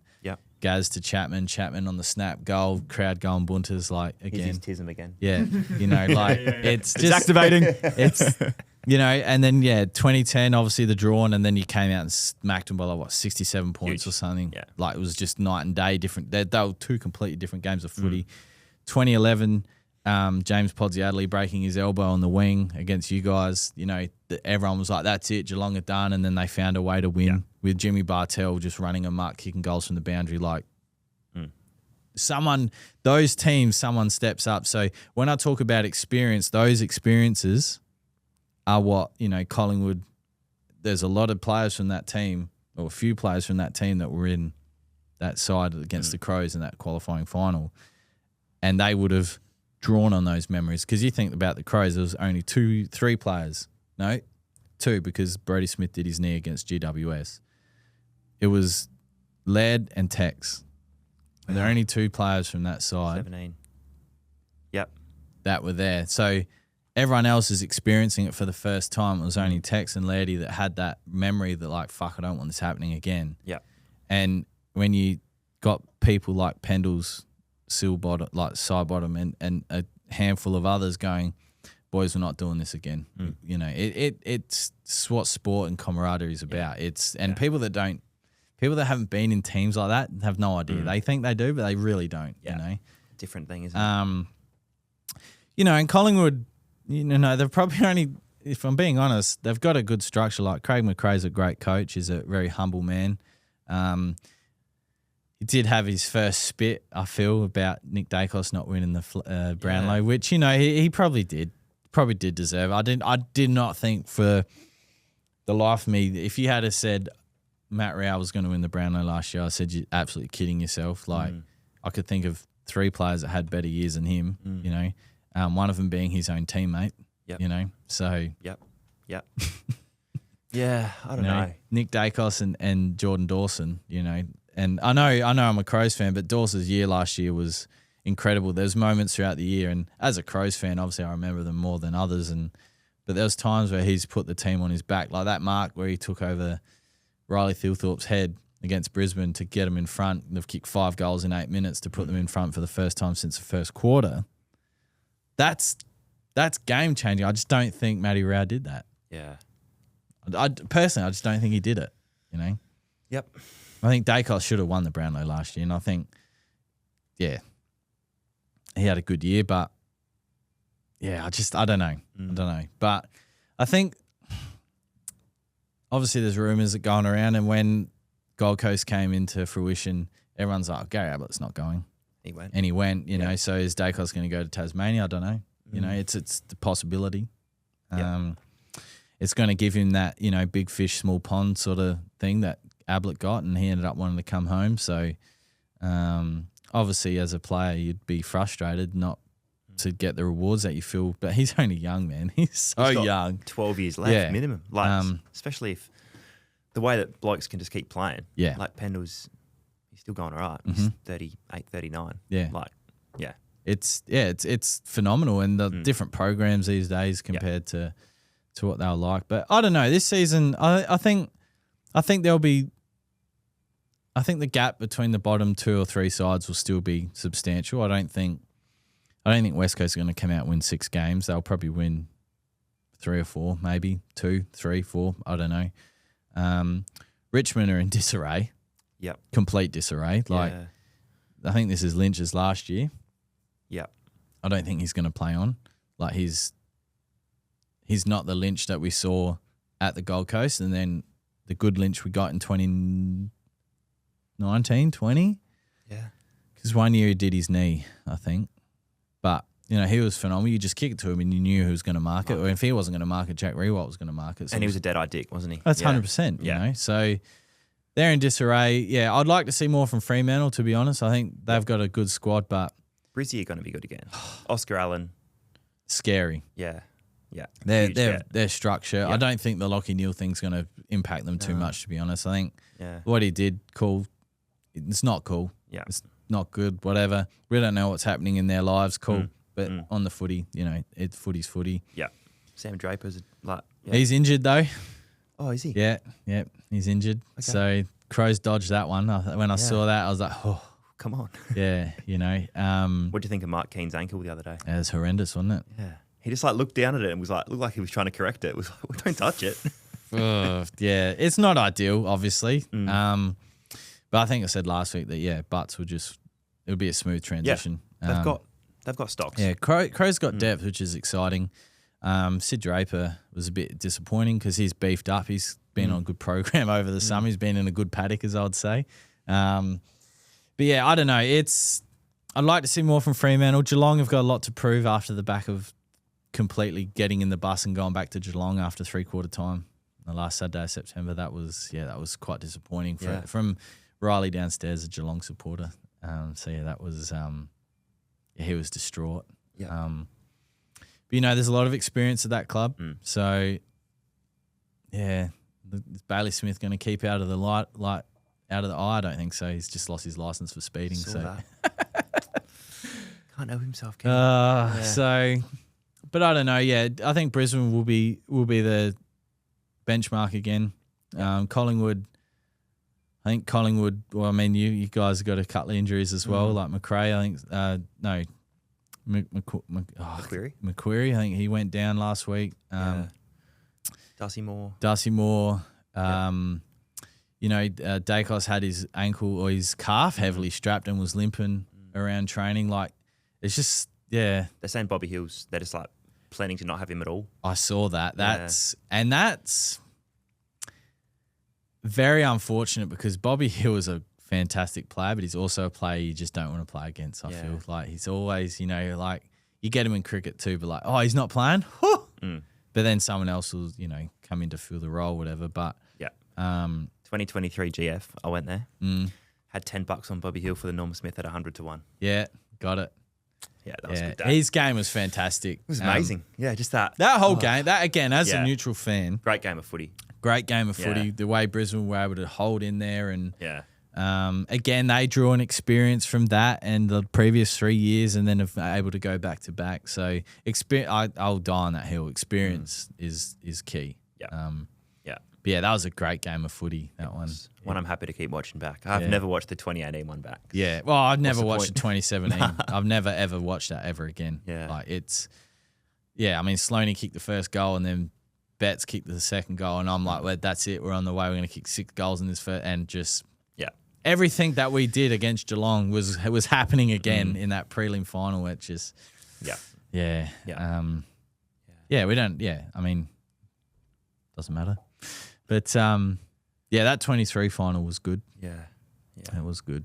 I don't know. Brisbane benchmark. Geelong, we're going to be there or thereabouts. I want to see more from Fremantle. Gold Coast are going to be a team to watch. They're going to be exciting. That game against Collingwood last year up on the Gold Coast was such a and the way that Collingwood almost came back, like it was such a good game of football. To keep Collingwood goalless. It was so funny because Gold Coast kept you guys goalless in that half, and then the Gold Coast played the Crows next week at Adelaide, and we kept them goalless. So it was like this full we don't know what's going to happen in this season. I don't know. It'd be good to see St Kilda be up and about again because when St Kilda are up and about, I think the AFL's healthy. Like you think about that era when they were really good and consistent. Nick Riewoldt and Dalsano, Goddard. Lenny Hayes. Yep. It's exciting. I think Wanganeen Miller is just exciting. That what he's able to do against Melbourne was something special. Yeah. But how will teams play him now? There's going to be a time where people are just going to tag him. It's just or run with him, or he's got to find it because sides do that to Dacos, but then someone else steps up for Collingwood. So I'm not sure if St Kilda are just there yet to not be able to have Wanganeen Miller run amok all the time. Who else made finals last year? Hawthorn are going to be good this year. Yep. They're scary.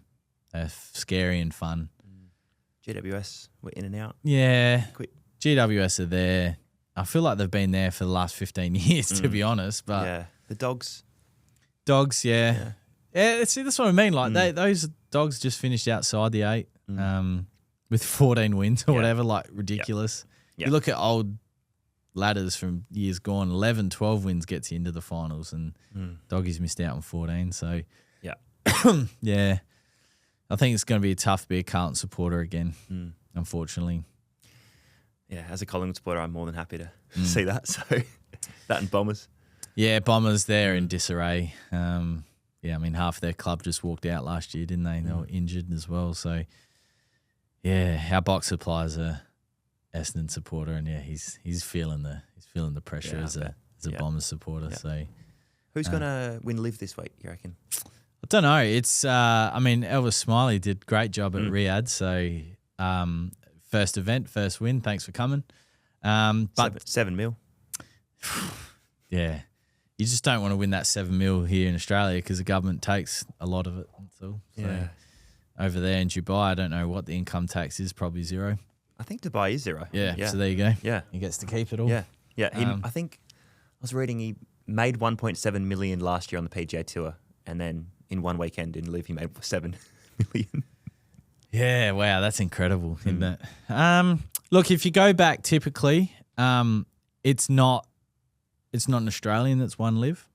So I think the first year Taylor Gooch, yep. And then Grace, yep. Brandon Grace, and then last year it was Neiman. Yes. Yeah. But Ripper GC won. Yeah. They won the second year in the playoff hole with the South African side, the Stingers. That's right. That was so fun. That was so good. We were in corporate on party hole that day, and there was a rumour going around that if it was a tie, the playoff hole was going to be on the party hole. So we were like, stayed there. Yeah. We were like box position. So that's interesting because what we had, because we were on the 18th, was like the officials saying, no, it'll be here. Because we were like, where's the playoff going to be if it goes to a playoff? So we were like, oh, we're going to stay here then. That's interesting. Isn't it funny how there's like little... Then we just watched on the big screen and then they got it done. They won, yeah. So, look, based off that, and like Bryson hasn't typically played amazing around there. Obviously, Brooks has left now, but Brooks wasn't amazing. Sergio played well there last year. Yeah. It won't be. Unfortunately, it's not going. I don't think it will be an Aussie. Based on I'm a statistician. I like to use stats to formulate an answer or data. So it wouldn't surprise me if it's someone like as far left as Anthony Kim. Like it wouldn't surprise me if he won. That'd be cool. It would be very cool. His story's pretty cool. I followed him for a few holes last year, and gave me the old, the old bro shake. Yeah, thanks for coming, bro. That was pretty cool. I don't know. I would love to see Bryson win it because I think the Australian crowd would really get around him. Honestly, I think they'd go bunters for him. But yeah, it wouldn't surprise me like the South African guy, the bald guy. The tall one. Yeah. I can't remember his name. What's his name? I got to look it up. It's going to kill me. It wouldn't like he's played some good.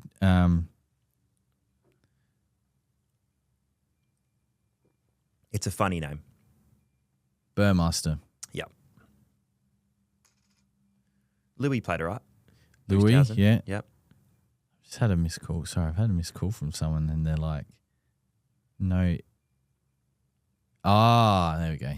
Know my whole life, but I didn't have their name saved. But I know who it is. It's good for. Louis Oosthuizen. He's played well. He played well last year. Yeah. Obviously Phil's not coming this year, which is sad. It just wouldn't surprise me if it's someone left field like it has. Like Taylor Gooch won 3 in a row the first year, whatever. Yeah. That's fine. Grace was a real but his win got absolutely railroaded by the Ripper GC win. Yeah. Yeah. And then last year with Neiman, he'd won like 400,000 events, so like he was on fire. Look, I mean, it would be good to see an Aussie win like Leishman or Smithy, but the data tells me that it won't be, unfortunately. Yeah. So and Lawnhub are going to be at Live. So we're going tomorrow. So we cook the barbecue for the greenkeepers. So we'll be there Thursday, Friday, Saturday, Sunday. We'll get there nice and early, cook the breakfast for the greenkeepers, and then out we go into the abyss. And nice. Obviously this will be going out 2:00 on Friday. 2:00 on Friday. Yeah. So if you see us, say hello.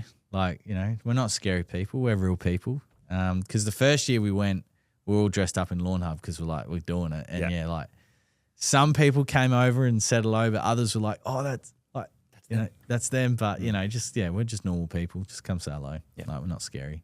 We'll be there. I'll be there with my old man as well. I don't know where I'm going to go this year. Last year, I spent a lot of the time around hole 4. You get good viewing there. Not a lot of people travel down there.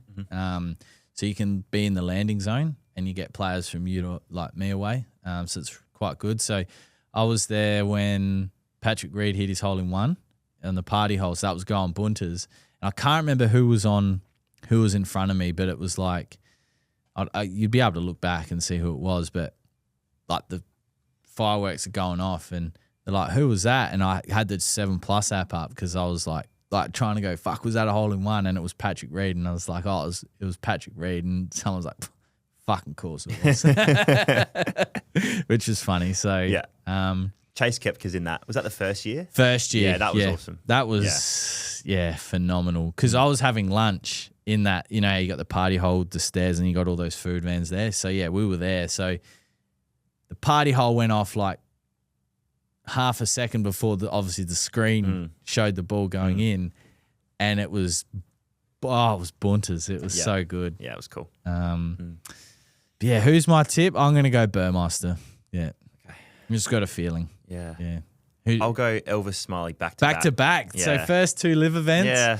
Statistically, not impossible, but statistically very unlikely. But it'd be very good. I hope Cam Smith has a good week. Yeah. I don't know if you listen to much podcasts or whatever, but his podcast with Rick Shields said that, you know, his game's in good form and he feels good and he's been, you know, had a good off season, and it would be good to see him get back to, you know, because the year he won the Open, he also won the Players, or he was thereabouts, I think, or he won it the year before. Like, he'd been playing some good golf. You know, that's sport. You have your ups and downs. I mean,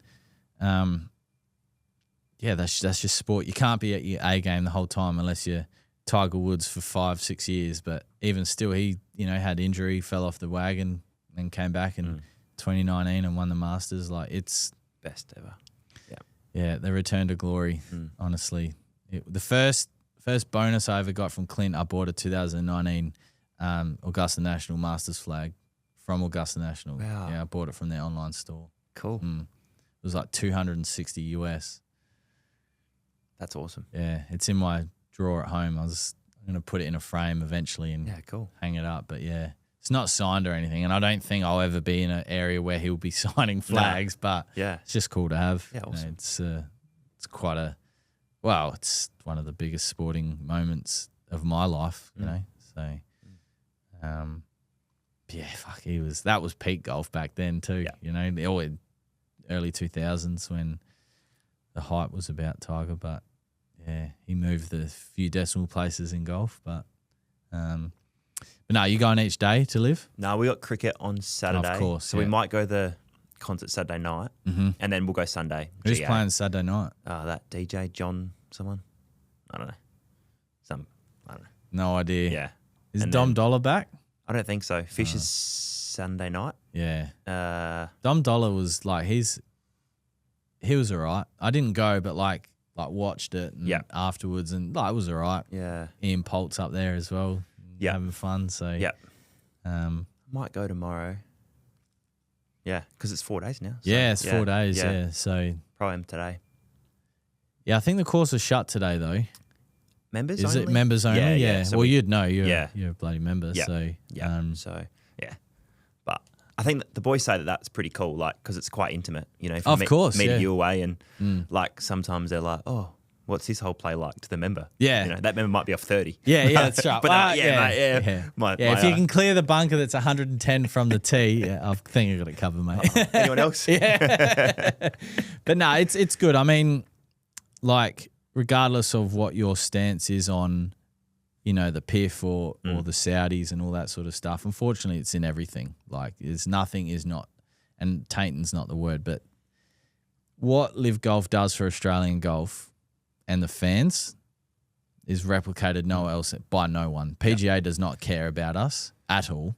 The PGA Tour, because PGA Australia obviously care about golf in Australia, but the PGA Tour doesn't care. When Rory came down here for the Australian Open and he said, like, I don't know why we don't come down here. Like, that infuriates a lot of Australians. Like, because you use whinge when you have to travel around the world to go and play golf. Like, could you imagine a PGA Tour event here at, like, you know, at Kingswood Peninsula or something along there, like it'd be the same crowd as what you'd get at Live. 100%. As long as you had the same caliber of players come. Yes. You know, we're not talking like your Corn Ferry Tour people. They've just got their card and and it's just a Corn Ferry Tour on steroids that comes to Australia. We're talking,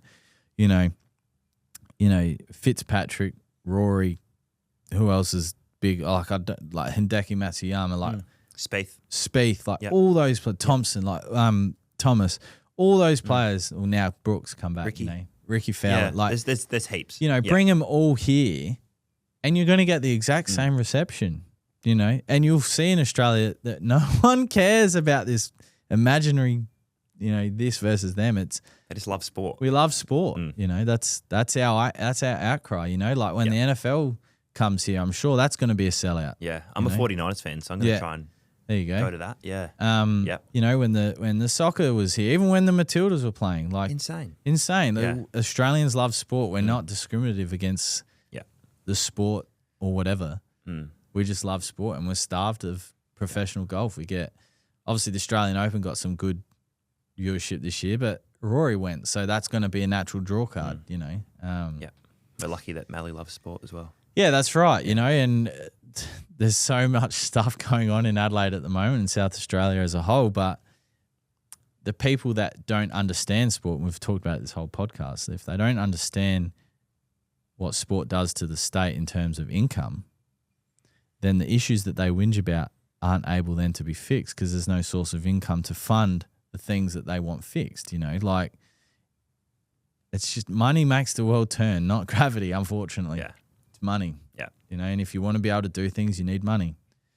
He got the V8s back here in the city. That's a huge event now, obviously the golf, gather around, our tennis arena got an upgrade. That holds more people. That brings in more players because it's a bigger stadium, bigger arena.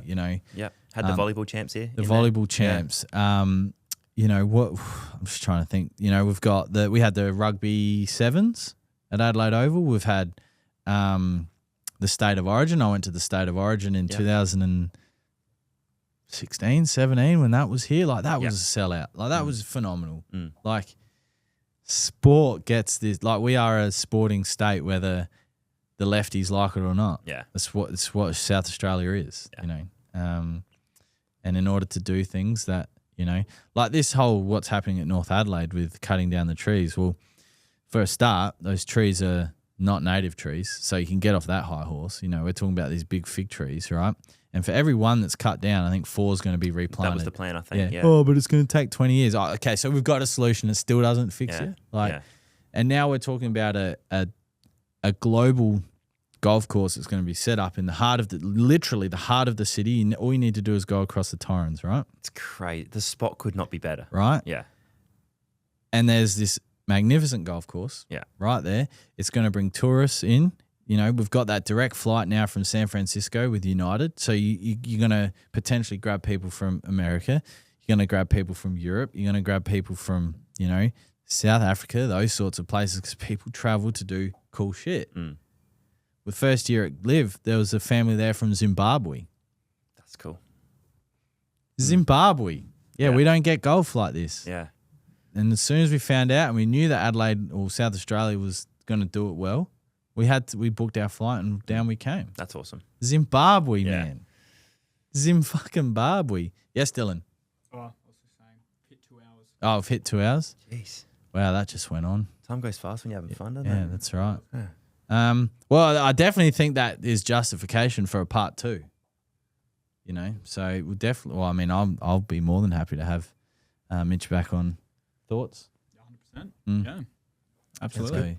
So, well, Dylan's given us the 2 hours, so we have to wrap it up now. You don't have to wrap it up. Nah, Dylan said.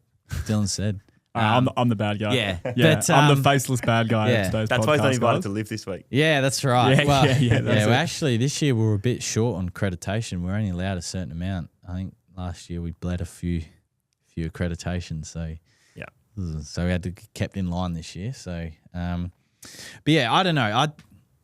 There's obviously issues that are going on in South Australia at the moment that need addressing, right? And there is an election coming up in this state, and those issues have now been pushed to the side, and these events have been put in the limelight. So it'll be interesting to see what happens in the next 6 months here in South Australia. But we are a sporting state, and I think that's important. Yeah, bloody oath. And we're an arts state as well. We got the Fringe for bloody 4 weeks. Like, it's coming up. That's creates buzz, that creates income, and I don't know. You'll never be able to please everyone. I wouldn't want to be a premier or a prime minister or a president or anything like that. You'd never be able to appease everyone. Yeah, but as long as good sporting events keep coming here, that's keeps us happy. It keeps us happy. Yeah. We'll keep majority of the state happy, to be honest. Speak for the majority, not the minority, which is where our current federal government listens to the minority. But anyway, that can be part 2. Politics financial with advice. Tanner stuff. So thank you so much. No, thanks for having me. I learned a lot, and I'm sure the viewers will hopefully listen in and have engagement and stuff. There's probably some stuff that Dylan can clip and we can put out there so that you can share. But where can we find you, and what's the best place to contact you? Yeah, so Instagram's probably the easiest for me, just because it's where I can post my before and afters, and that's where you can see the work that we do. Direct message through there. We've got a website, tannerslawn.com.au. I'll get back to you as quick as we can. Like, our reno season runs from sort of September through to mid to late November this year. We went a little bit further than normal just because we had the demand. But we are based Western Suburbs, but we do travel anywhere for renos because we love doing them. So hit us up. Installs and irrigations as well. We're definitely happy to help you out there. So beauty. Yeah. No worries. Thanks, guys, and we'll see you next week. Thanks, guys.